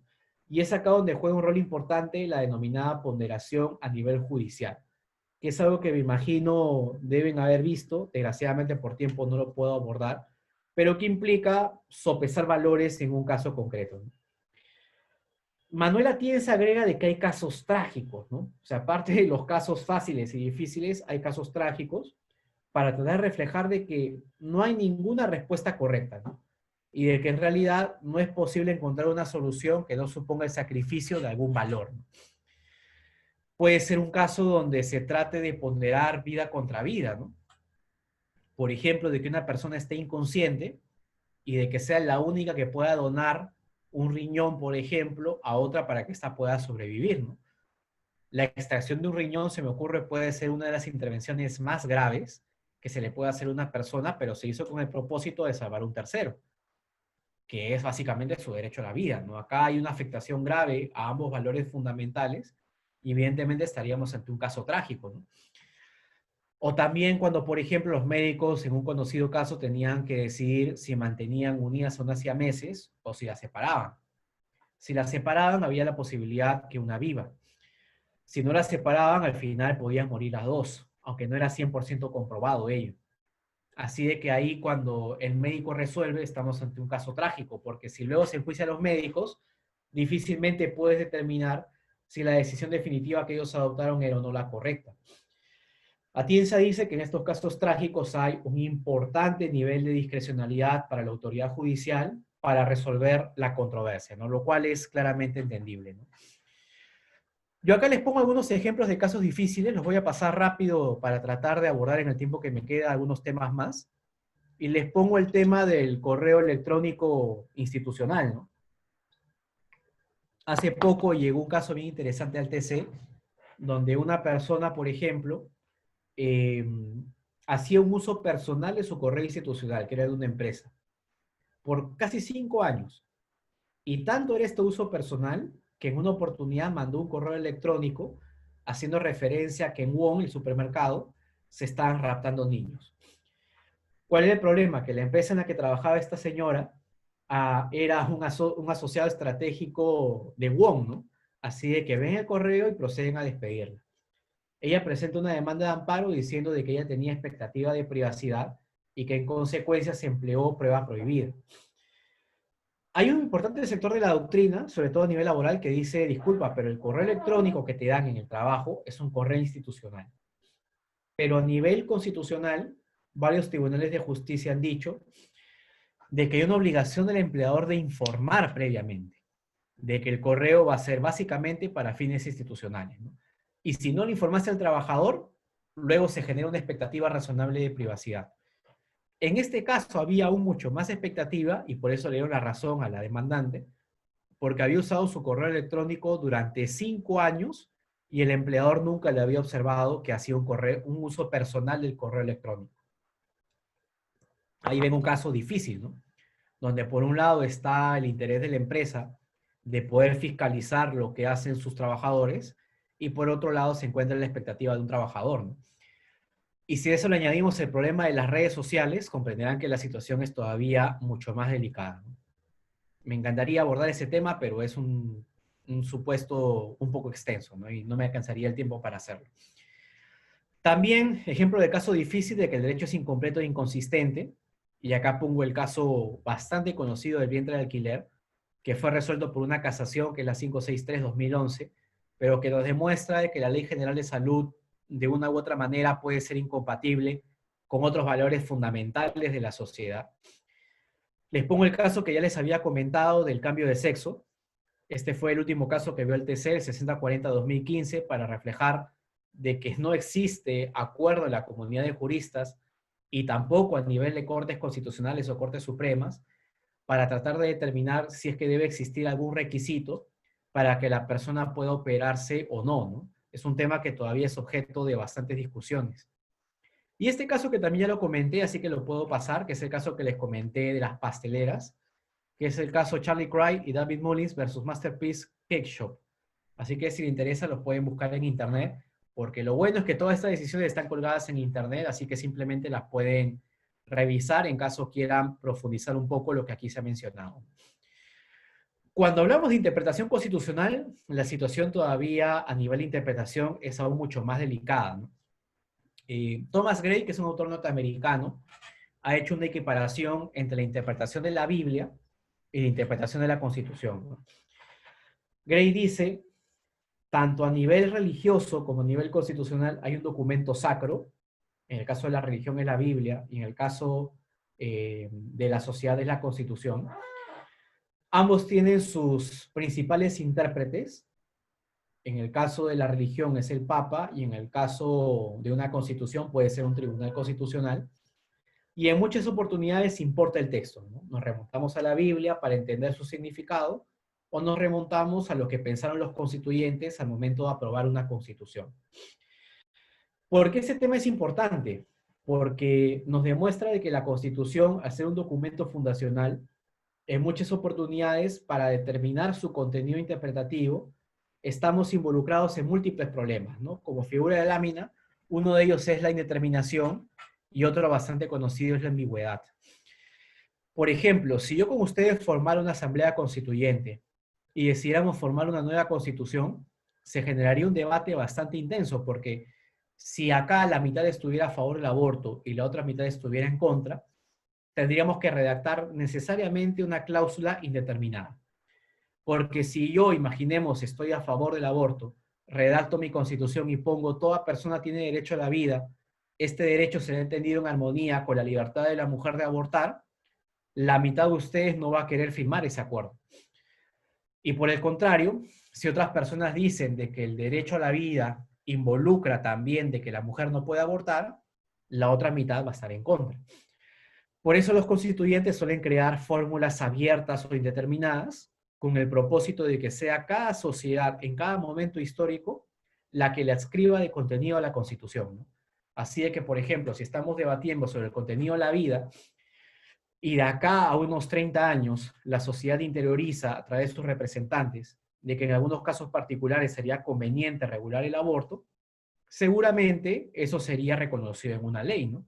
No habría que cambiar la Constitución para hacer esto, porque simplemente el artículo 2.1 se podría hacer una interpretación en el sentido de que el derecho a la vida no es absoluto y que en este caso, por ejemplo, si una mujer ha sido violada, ella tiene la libertad de decidir si continúa o no con el embarazo, porque ese ejercicio es otro atributo fundamental que también está reconocido en la Constitución. Se dan cuenta, la Constitución busca de que cada sociedad en cada momento histórico resuelva sus propios problemas. De hecho, el concepto de identidad en una sociedad democrática no es estático, ¿no? En muchas oportunidades los valores también cambian, las sociedades cambian, y eso de una u otra manera también repercute en la lectura que tenemos de la Constitución. Puede generarse un cambio abrupto y producirse un nuevo texto constitucional, pero por lo general las cláusulas constitucionales son tan indeterminadas, sobre todo en relación con los derechos, que permiten la implementación de varias fórmulas para que puedan coexistir varios programas políticos, ¿no? Es básicamente la idea de una constitución. Esto también ya lo había explicado. Hay un muy buen libro que les recomiendo para el tema de interpretación constitucional, que es de Lawrence Triff, que se llama Interpretando la Constitución, donde este autor advierte que la interpretación constitucional está expuesta a dos grandes problemas, ¿no? En primer lugar, el problema del originalismo, que ya lo expliqué antes, que consiste básicamente en remontarse a la voluntad de los constituyentes para entender el significado de la Constitución. Y otro es lo que se denomina la interpretación aislada, ¿no? O desintegración del texto, como figura en la lámina, ¿no? ¿Qué implica la desintegración del texto? De que yo, por ejemplo, no examino la Constitución como un todo armónico. En la actualidad, por ejemplo, si quiero interpretar las libertades que la Constitución reconoce, también tengo que leer la jurisprudencia de la Corte Interamericana de Derechos Humanos. También tengo que ver los tratados internacionales suscritos por el Perú. Tengo que ver también la jurisprudencia del Tribunal Constitucional, ¿no? Así de que ya no estamos en una época donde las cláusulas son aisladas o perfectas. No forman parte de un todo armónico. Por lo general, si quiero llegar a conclusiones, en muchas oportunidades tengo que cotejar las disposiciones, ¿no? Por ejemplo, uno podría decir que el derecho a la vida es absoluto, tal y como está redactado en el 2.1 de la Constitución, pero tiene que irse hasta el 139 para darse cuenta de que en el Perú todavía está regulada la pena de muerte, ¿no? Así que ustedes ahí pueden advertir de que, por ejemplo, las interpretaciones sistemáticas dan importantes herramientas a los tribunales, ¿no? En el caso de Lizama Puelles, del TC, por ejemplo, para habilitar el cuestionamiento de las resoluciones del Jurado Nacional de Elecciones en materia electoral, el Tribunal Constitucional, por ejemplo, aplicó el artículo 25 de la Convención Americana de Derechos Humanos y también un caso, que era el caso Yatama contra Surinam, que fue resuelto por la Corte, ¿no? Lo cual nos demuestra de que siempre hay múltiples interacciones entre los tribunales de justicia, ¿no? Con este tema quiero cerrar. Yo había mencionado un poco que en la argumentación jurídica, sobre todo en los casos fáciles, el silogismo jugaba un rol importante, lo cual es cierto, ¿no? En muchas oportunidades simplemente a través de simples deducciones puedo encontrar las soluciones para las controversias, pero les había comentado que la argumentación jurídica particularmente se centra en los casos difíciles, ¿no? Y por ejemplo, casi siempre, cuando hacíamos derecho antes, sobre todo en el siglo XX, examinábamos el derecho y la argumentación desde el punto de vista interno, ¿no? Es decir, solamente veíamos la estructura lógica de la decisión judicial, ¿no? Hay una premisa mayor, hay una premisa menor, y la conclusión se extrae de las premisas. En consecuencia, hay un juicio lógico deductivo válido, y por eso podemos confirmar la decisión. La teoría de argumentación jurídica con este giro después de la Segunda Guerra Mundial más bien se concentra en la idea de justificación interna de las decisiones judiciales, ¿no? Que es algo que está en la jurisprudencia del TC. ¿Qué implica esto? De que muchas veces no cuestionamos las premisas del caso, las aplicamos mecánicamente, ¿no? Pero ¿qué pasa si, por ejemplo, la premisa mayor fuera incompatible con la Constitución? ¿Qué pasa si, por ejemplo, la premisa menor, y esto es teoría de la prueba, no calza en el supuesto de hecho porque no se pudieron acreditar las imputaciones en contra de una persona? ¿Qué pasa si la conclusión de una u otra manera no se extrae en las premisas, ¿no? La justificación externa comienza a preocuparse por cuestiones que antes no habían sido abordadas en el derecho, ¿no? Y esto era porque la lógica formal pregonaba más bien la idea de que el ordenamiento jurídico, como era completo y lógico, podía arrojar soluciones inmediatas. Pero más bien, después del giro de la Segunda Guerra Mundial, nos comenzamos a concentrar en la justificación externa, lo cual implica cuestionar las premisas que voy a emplear en el caso, ¿no? Hay una lectura bien interesante, está también en internet, de Victoria Iturralde, que es una autora española, que es básicamente de críticas al silogismo judicial, y expone estas tres, ¿no? Las cuales también menciono de manera rápida, ¿no? Dice de que el silogismo no permite establecer premisas, lo cual es cierto, ¿no? ¿Cómo sabemos qué premisa eligió el juez? Puede ser de que el juez al momento de examinar un caso aplicó una ley que no era la aplicable en esa situación concreta. Eso es un déficit de motivación que puede ser demandado ante el Tribunal Constitucional. ¿Qué pasa si en virtud de todas las pruebas concurrentes es manifiesto que una persona no cometió un hecho ilícito? Ahí también hay un tema de motivación de las decisiones judiciales, ¿no? Lo que dice Uturralde es de que el silogismo no nos permite interrogar esta clase de escenarios y además no nos permite interrogar la validez de las premisas, ¿no? ¿Qué pasa si la ley que estoy aplicando en el caso viola tratados internacionales? Ahí se genera otra discusión, ¿no? ¿O qué pasa, si circunstancia más extrema aún, si es la Constitución la que al parecer viola tratados? Ahí el silogismo no nos da soluciones, por ejemplo, ¿no? También dice que el silogismo no termina por explicar la actividad judicial. Y claro, esta es una crítica del realismo jurídico norteamericano, ¿no? Donde dicen, disculpa, pero en ninguna parte del mundo tú ves de que las autoridades judiciales hagan un juicio silogístico claro, ¿no? La deducción ni siquiera la podemos advertir. Y en muchos casos es el prejuicio del juez, dicen los realistas jurídicos, lo que terminan determinando la resolución adoptada en un caso particular. Así es que por eso se critica la inviabilidad del silogismo para explicar cómo los jueces resuelven esta clase de casos, porque solamente se concentra el silogismo en la actividad formal, ¿no? Y también que en muchas oportunidades el silogismo no atiende, como les había comentado, el tema de la justificación externa, ¿no? Acá les pongo un caso práctico, ¿no? Sobre un tema que está de moda, ¿no? Por ejemplo, la Constitución establece que el cargo de presidente vaca por incapacidad moral permanente. Esto creo que todos lo saben, ¿no? Comprobada por el Congreso. Se descubre que Edgar Ramos Medina, presidente de la República, ha cometido adulterio y tiene un hijo fuera del matrimonio. El Congreso inicia un procedimiento de vacancia. Veamos las premisas, ¿no? Según el juicio silogístico. Los presidentes con incapacidad moral deben ser vacados, es lo que establece la Constitución. Premisa menor, Edgar Ramos Medina tiene incapacidad moral. Conclusión, Edgar Ramos Medina, presidente, tiene que ser vacado. Acá hay múltiples problemas, ¿no? Desde el punto de vista de la justificación interna, hay un juicio lógico coherente y llegamos a la conclusión en virtud de las premisas. Pero el problema acá está en las propias premisas que estoy aplicando en el caso, ¿no? Respecto de la premisa mayor, ¿qué es incapacidad moral? Tenemos que hacer hasta una interpretación de carácter histórico para entender qué sería, según la Carta Peruana del 93, incapacidad moral. Se los digo porque se hace referencia a una incapacidad moral permanente. Es decir, la Constitución podría proyectar el futuro y ver que una persona que al día de hoy, supongamos, es incapaz moral, mañana no lo sea. O sea, la Constitución puede asumir que alguien es incapaz moral permanente. Por otro lado, ¿qué es incapacidad moral? ¿Cómo podemos saber que una persona que cometió adulterio es incapaz desde el punto de vista moral? Si de una u otra manera está asociada la calidad de ser fiel en una relación a, por ejemplo, el ejercicio de un cargo público, ¿no? Hay un caso que también llegó al Tribunal Constitucional sobre esto, ¿no? Donde se dijo de que la fidelidad no es una condición para ejercer el cargo de fiscal, por ejemplo, ¿no? Un caso bien interesante que se dio en Puno, ¿no? Y también cómo comprobamos de que el adulterio es un supuesto de incapacidad moral, ¿no? Porque de una u otra manera acá concurren circunstancias ya de valores, ¿no? Así de que si ustedes aplican simplemente el silogismo, no van a examinar todos los problemas que concurren en este caso. Pero si aplican más bien la lógica de la justificación externa que comenzó a ser construida a propósito de las teorías de la argumentación jurídica, el caso puede tener un mejor abordaje, ¿no?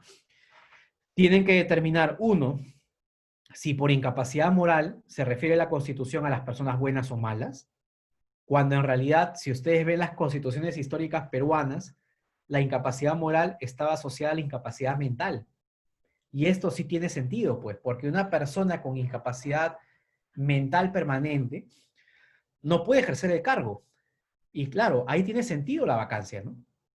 Pero de una u otra manera, cuando vemos incapacidad moral permanente desde la perspectiva de discernir lo bueno y lo malo, ¿cómo la Constitución puede proyectar que una persona sea buena o mala? Ahí se generan discusiones bastante importantes, ¿no? Este caso también, que para no alargar mucho la explicación, fue resuelto en el expediente 008-2012 del TC. Les recomiendo que lo vean, sobre el tema de la tipificación de relaciones sexuales de personas entre 14 y 18 años, ¿no? Era incoherente con el Código Civil, ¿no? Que permite que desde los 14 años contraigas matrimonio, ¿no? Así de que si ustedes aplican el juicio silogístico, aplican inmediatamente el Código Penal. Pero cuando uno advierte de que las premisas tienen algunos problemas de validez porque son incompatibles o incoherentes con otras, la resolución del caso acá cambia de manera drástica, ¿no? Y este caso también que les recomiendo que le busquen en internet, que es el caso Boyce versus Barbados, que fue un caso donde la Corte Interamericana dispuso de que las autoridades judiciales locales, esto lo comenté al inicio de la sesión, también estarían obligadas a preferir la aplicación de la Convención Americana y los estándares de la Corte antes que la propia Constitución Nacional, que es un tema que genera bastantes cuestionamientos, ¿no? Ahí se generan, por ejemplo, situaciones un poco dramáticas.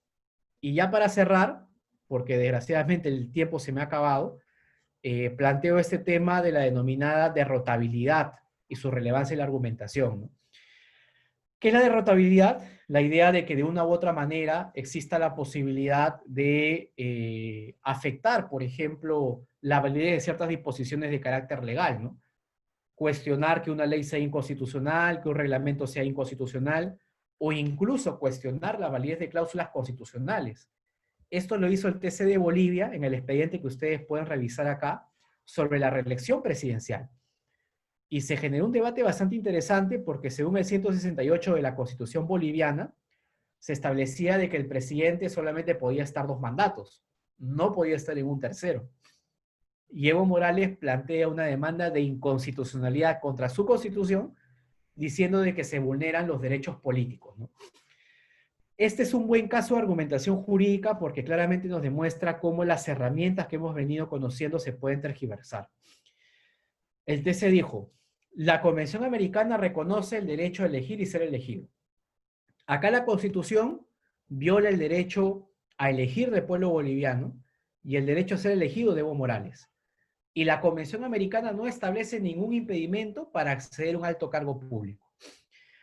Lo cual es completamente falso, ¿no? Porque la lectura que hizo el TC boliviano de la Convención Americana fue antojadiza, porque se entiende que si derechos como la vida o la integridad personal están expuestos a límites, comprenderán ustedes que en mayor medida derechos como los de carácter político, ¿no? Y por eso, por ejemplo, se establecen límites a la reelección para evitar casos de corrupción, porque hay otros bienes jurídicos que concurren para resolución de causas. Es algo que, sin embargo, y por desgracia, no se advierte al momento de resolver determinadas sentencias, ¿no? Claro, tiene un claro matiz político la decisión, pero la argumentación nos permite identificar en qué premisas hierra el TC boliviano al momento de resolver la controversia, ¿no? Y acá les dejo algunas diapositivas sobre el tema de rotabilidad, básicamente vinculadas con el tema de los valores, Es decir, de que en muchas circunstancias los valores pueden tener una preeminencia en relación con otros bienes jurídicos. Esto va de la mano con un escepticismo semántico, en el sentido de que no siempre la ley o incluso la Constitución nos dan las soluciones más importantes para las grandes controversias. Y esto genera de que evidentemente la autoridad judicial tenga una participación mayor al momento de configurar las libertades fundamentales, ¿no? Esto es aún mayor en el caso de lo que denominamos pluralismo, ¿no? Ahí les he dejado una sentencia que les recomiendo que leen, que es la 2765-2014 Amparo, donde básicamente presento los hechos. Un comunero había robado ganado, lo enjuician a nivel de toda la entidad, y al final, ¿qué ocurre? La asamblea se reúne, todos los del pueblo, y sin la presencia de este hombre deciden expulsarlo a él y a toda su familia, y no le llegan a explicar en la decisión qué día, en qué circunstancias y quiénes lo acompañaron a robar. Así que esta persona alega básicamente dos cosas, ¿no? Falta el derecho al debido proceso, porque no se le informó nada, y dos, porque incluyeron a toda su familia cuando ellos ni siquiera estaban involucrados en los hechos, ¿no? La comunidad alegó que eran prácticas consuetudinarias, ¿no? Y que en consecuencia era válida la expulsión. Pero el tribunal dijo de que en la medida en que todos estamos involucrados en la protección de los derechos fundamentales, aunque puedan haber matices en la protección, lo cierto es que, por ejemplo, no podemos dejar a la persona sin ciertos atributos elementales, ¿no? Como por ejemplo la posibilidad de defenderse. Claro, no tiene que ser necesariamente igual a un juicio, ¿no? No tiene que ser igual que el esquema judicial que todos conocemos occidental, pero sí al menos la posibilidad de explicar por qué esta persona no habría cometido una falta. O al menos de ser informada de las razones por las cuales se le expulsa, ¿no? No necesariamente tiene que ser escrito. Puede ser algo oralizado en el marco de las comunidades y sus prácticas, pero al menos la persona tiene que saber qué falta cometió para poder defenderse. Les recomiendo que lean la decisión porque ahí se ve bastante del fenómeno que se denomina multiculturalismo y cómo concurre en una sociedad democrática, ¿no? Bueno, es un tema que comprenderán, es un poco difícil de abarcar en hora y media. Agradezco la invitación de Cefocapa Ayacucho por esta gentil invitación. No sé si se abre un espacio de preguntas, agradecería que un poco me informen cómo es esta situación para poder saberla. Claro, doctor, los participantes tienen la opción de levantar la mano si les va a acceder el micrófono, por favor. Ah, ya, bueno, había personas que vi que estaban levantando la mano, pero la vez pasada lo había dejado al final. No sé si alguien tiene alguna pregunta o si no, la sesión ya termina. Si alguien tiene una pregunta, agradecería que la pueda formular para ver si la podemos discutir ahora.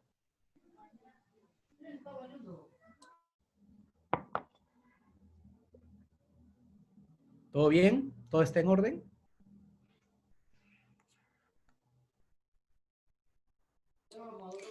Sí, por favor, los participantes, si tienen consultas, hay una opción de levantar la mano para ceder el micrófono. Si no la ven, está donde dice participantes.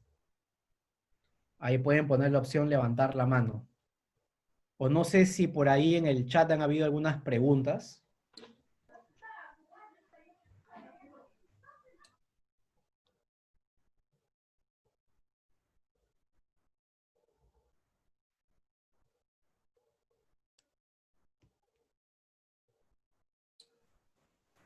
En todo caso, doctor, muchas gracias por la clase y finalizamos. También pedirle que nos envíes la diapositiva de esta clase para compartir con los participantes. Ya, no hay problema. Muchas gracias. Ay, disculpa, yo veo que alguien levanta la mano. Sí. Si no la ven, está... Muchas gracias por la clase. Adelante, doctor Juan Víctor.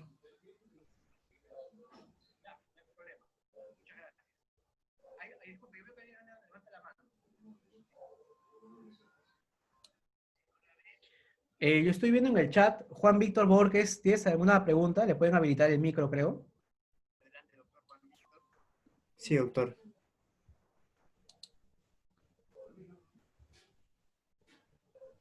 En el chat yo he visto que acá me han preguntado, por ejemplo, sobre libros de argumentación jurídica, ¿no? yo les recomiendo que, por ejemplo, puedan consultar el libro de Manuel Atienza, que se llama El derecho como argumentación. Les puede dar importantes luces sobre todo este tema del fenómeno postpositivista. La editorial Palestra también ha sacado bastantes libros sobre postpositivismo y constitucionalismo, así se llama el título del libro, que colecciona varios artículos de autores que hemos mencionado en la clase, como Manuel Atienza, Ruiz Manero y demás. También a Robert Alexi, que tiene un libro de teoría y argumentación jurídica.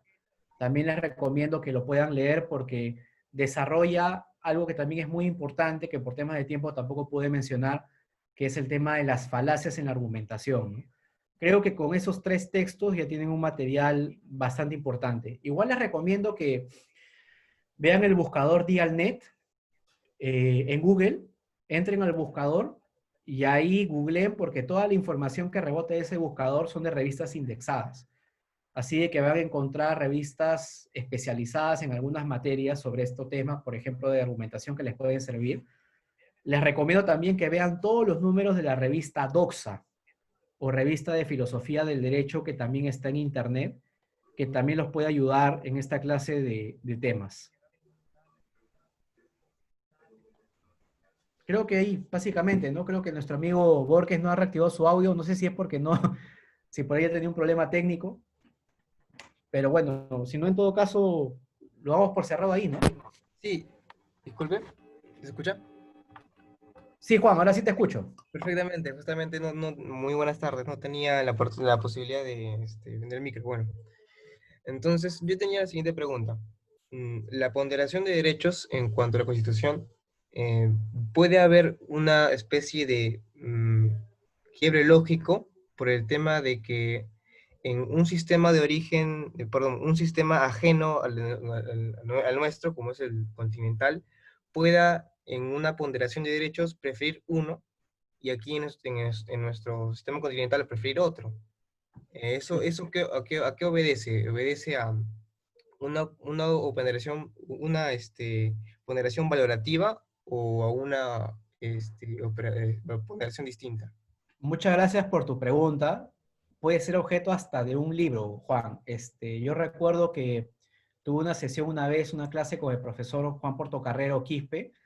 Seguramente muchos lo ubicarán, es un peruano que está brillando en Alemania y tiene un libro que ha sido publicado por la prestigiosa editorial Marcial Pons, que se llama La ponderación y su autoridad en el derecho.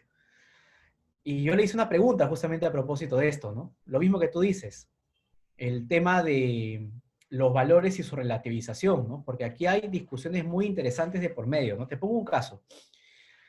Cuando examinamos el tema de la ponderación, en casos como los de Charlie Hebdo, ¿no? Uno ve el tema de la libertad de expresión por un lado, de los editores, y por otro lado ve el interés porque se respete la libertad de religión de los integrantes del Islam. Y por lo general, cuando se hace la ponderación, se dice, la religión tiene que aguantar las críticas, ¿no? Así de que en una sociedad democrática es mejor informar, criticar y burlarse de todo antes que respetar unas creencias religiosas. Pero por lo general, al momento de hacer el balance en el caso concreto, no se le da, por ejemplo, creo yo, al Islam la autoridad o reconocimiento que merece, ¿no? Porque para los católicos, por ejemplo, la religión y la vida no necesariamente están asociados. Hay personas bastante devotas que consagran su vida a la religión, es plausible, ¿no? Pero muchas personas son católicas y seguramente muy pocas veces van a misa, ¿no? En el Islam, en cambio, el Corán es hasta parte integrante del ordenamiento jurídico, es la pieza elemental del pensamiento del Islam, ¿no? Y la parte esencial de este documento reza de que, por ejemplo, Mahoma no puede ser graficado, ¿no? A través de caricaturas o de cualquier imagen simbólica. Ellos odian los símbolos y forma parte del núcleo esencial del Corán. Y sin embargo, cuando se pondera en la sociedad occidental, por lo general se le da muy poco peso o valor a las opiniones religiosas del Islam. Si seguramente esto se hiciera en Asia o en África, la solución sería contraria y se diría que se violaba la libertad de religión, perdón, la libertad claro, la libertad de religión y más bien la libertad de expresión ha sido ejercida de manera indebida y podrían imponer incluso sanciones bastante drásticas, ¿no? Esto obedece a un tema bastante fuerte y creo yo sin solución, que es la pregunta del universalismo de los derechos, ¿no? En esta revista Doxa justamente hay un artículo de Francisco Laporta que te recomiendo que leas, sobre si es posible hablar de un universalismo de los derechos humanos, ¿no? Porque cuando hablamos de derechos humanos, básicamente hablamos de América y Europa. El escenario de Asia o de África no calza, porque en muchas oportunidades sus culturas son manifiestamente distintas, ¿no? Yo particularmente creo de que ponernos de acuerdo sobre los valores elementales, incluso a nivel global, es algo bastante difícil. Así de que primero tenemos que partir por experiencias nacionales y estas experiencias nacionales deben entrar en interacción con las experiencias internacionales, ¿no? Lo que se conoce como el diálogo entre cortes, por ejemplo, ¿no? No de que la Corte Interamericana imponga un sistema de valores a toda la región, sino de que también, se me ocurre, escuche las experiencias locales, aprenda también de buenas prácticas y eventualmente se genere un sistema de diálogo donde los valores tengan un espacio bastante amplio, ¿no? Esto no ocurre así cuando examinamos valores ajenos a los de la sociedad europeo continental, ¿no? Incluso cuando vemos casos de comunidades campesinas o indígenas, ¿no? La problemática que tú planteas da en el núcleo del asunto porque cuando ponderamos, lo hacemos desde la visión de la sociedad europea occidental. ¿Cuáles son los valores importantes para nosotros? Cuando los norteamericanos ponderan, ellos manejan esta doctrina de las libertades preferidas. Y para ellos la libertad de expresión, que está en la enmienda 1, es el derecho más importante. En Alemania, sin embargo, se ha frenado bastante el tema de la libertad de expresión por el tema de los nazis, ¿no? E incluso también la expresión política, porque en muchas oportunidades no se permitió la participación de partidos neonazis. Esto hace de que la libertad de expresión, el tema de participación política, no tengan el mismo peso que sí ha tenido Estados Unidos, que no ha vivido las experiencias de Alemania y tampoco ha vivido las experiencias del terrorismo del Perú. Yo creo por eso de que en el tema de los valores, estimado, los estados tienen un importante margen para configurar qué estiman ellos como importante o trascendental, ¿no? Las cortes pueden diferir y seguramente pueden condenarte internacionalmente, pero yo creo que al menos a nivel internacional los estados tienen derecho de presentar esta visión diferente y que se discuta en un tribunal de justicia. Sobre el núcleo de la pregunta, yo veo de que es imposible de que en algún momento podamos juzgar con mucha neutralidad o imparcialidad un juicio que involucre a una editoria nuevamente con un integrante del Islam. Es algo bastante complicado. Lo ideal, y si los jueces de verdad están en una situación de neutralidad absoluta, es de que se entiendan los valores fundamentales de cada sociedad. Pero para eso tienes que comprender la cultura del otro, y eso es algo bastante difícil. Lucio Pegoraro, que es un comparativista bastante conocido italiano, lo grafica bastante bien, ¿no? Porque, claro, yo me voy a solidarizar con las creencias o prácticas que yo estoy acostumbrado a ver. Pero si veo de que por otro lado están sancionando penalmente a una persona por caricaturizar a Mahoma, a mí me parece arbitrario por la cosmovisión que yo tengo del mundo. Pero si me enjuiciara seguramente un tribunal de allá, la situación no sería igual. Como dejo de elección final, la argumentación entonces no termina de resolver los problemas, porque somos seres humanos y estamos expuestos a ellos, pero sí nos permite identificar cómo criticar las decisiones judiciales. Y esta es precisamente una importante herramienta de legitimidad institucional del Poder Judicial. Espero haber ayudado en algo a resolver tu duda. ¿Hay alguna otra duda? ¿O todo está en orden?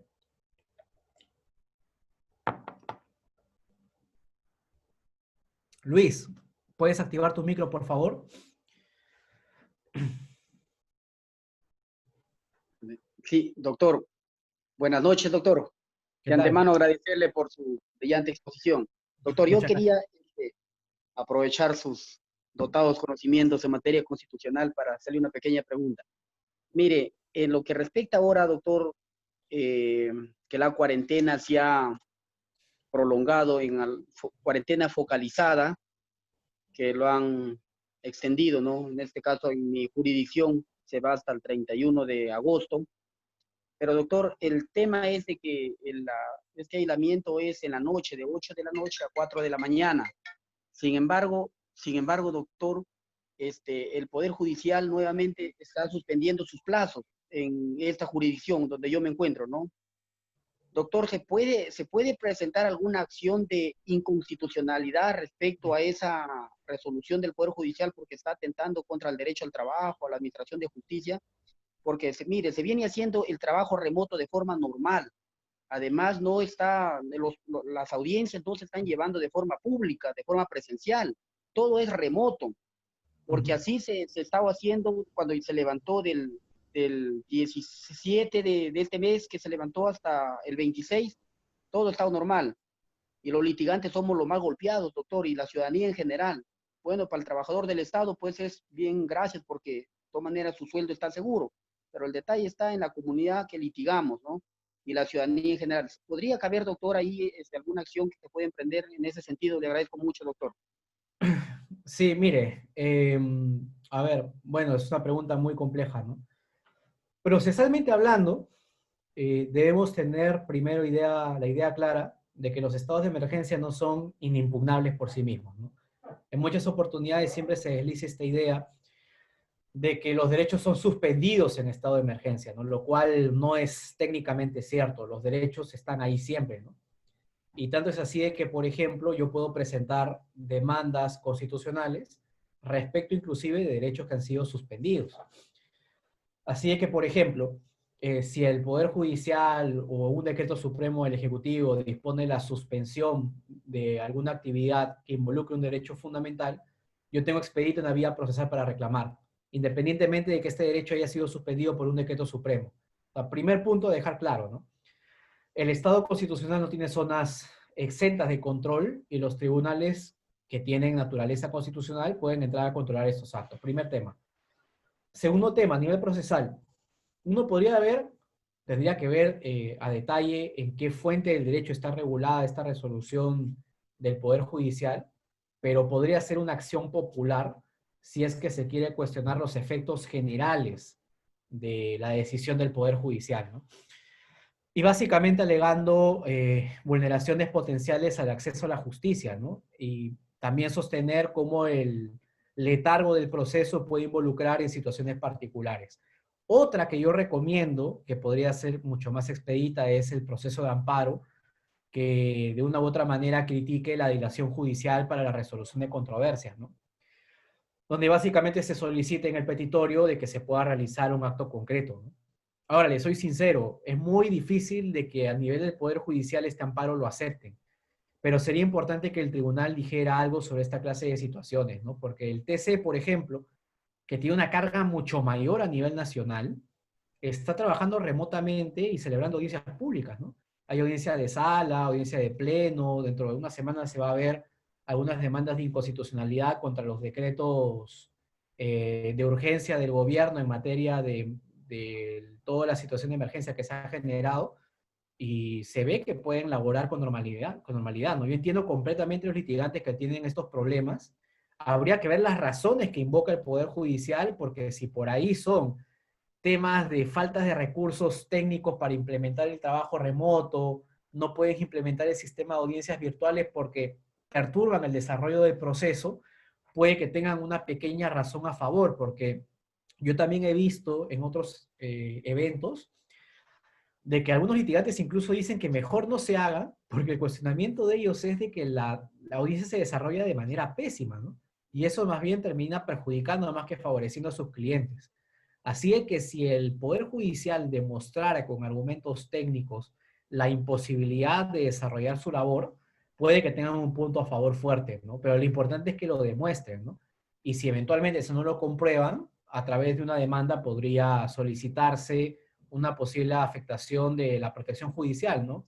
Y de la resolución pronta de las demandas, ¿no? Porque acá puede afectarse una situación concreta, ¿no? Eso, estimado. Gracias, mi doctor, muy amable.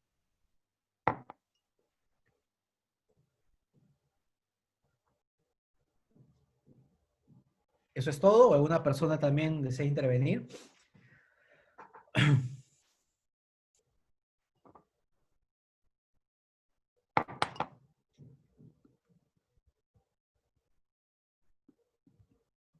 Creo que ya acabamos, ¿no? Ahí, me parece que ya acabamos. Sí, doctor, muchas gracias. Ya finalizamos con la clase. Pero antes de que se retiren los participantes, quiero darle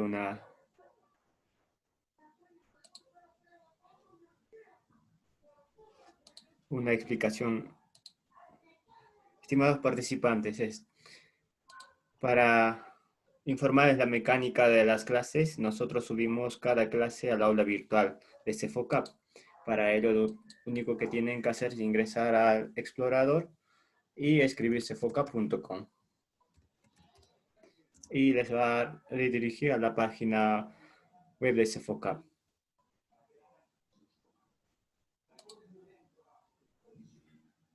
Ingresan a la página de Cefocap y les va a mostrar opciones.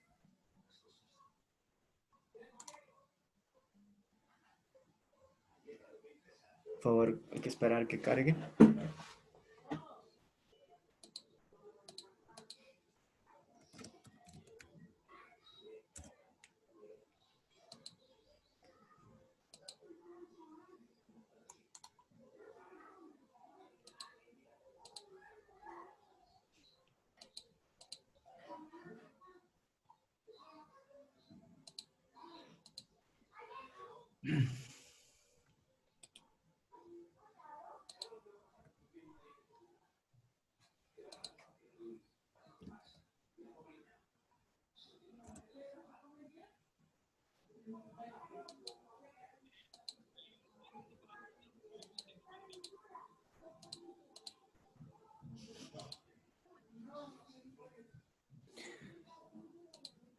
Esta es la página web de Cefocap. En la parte superior derecho está lo que es el link del aula virtual, el cual les va a redirigir también a otra web.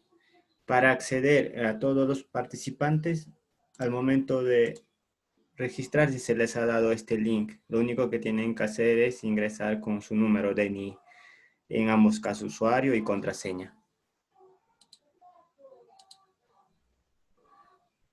Por favor, está cargando mi máquina, está bastante lenta.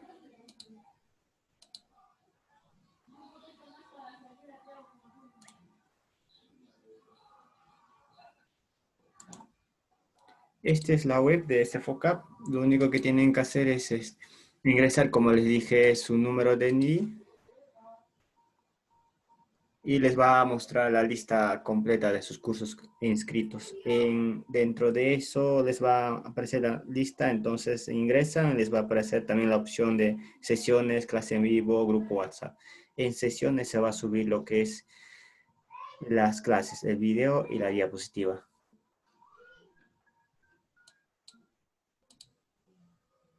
Acá, de esta forma les va a aparecer lo que es el nombre del curso diplomado que están inscribiéndose y le dan clic y les va a mostrar también 4 opciones. Y ingresan en lo que es sesiones, se va a subir las clases. El grupo WhatsApp es para que se unan al grupo WhatsApp que se ha creado de este diplomado, este curso, clase en vivo. También a través de su plataforma se pueden unir a la clase. No es necesario que estén esperando que les mandemos al grupo WhatsApp. Y certificado también para que ustedes puedan revisar sus certificados de los cursos que se están inscribiendo. Eso sería todo. Gracias, doctor. Con esto finalizamos la clase.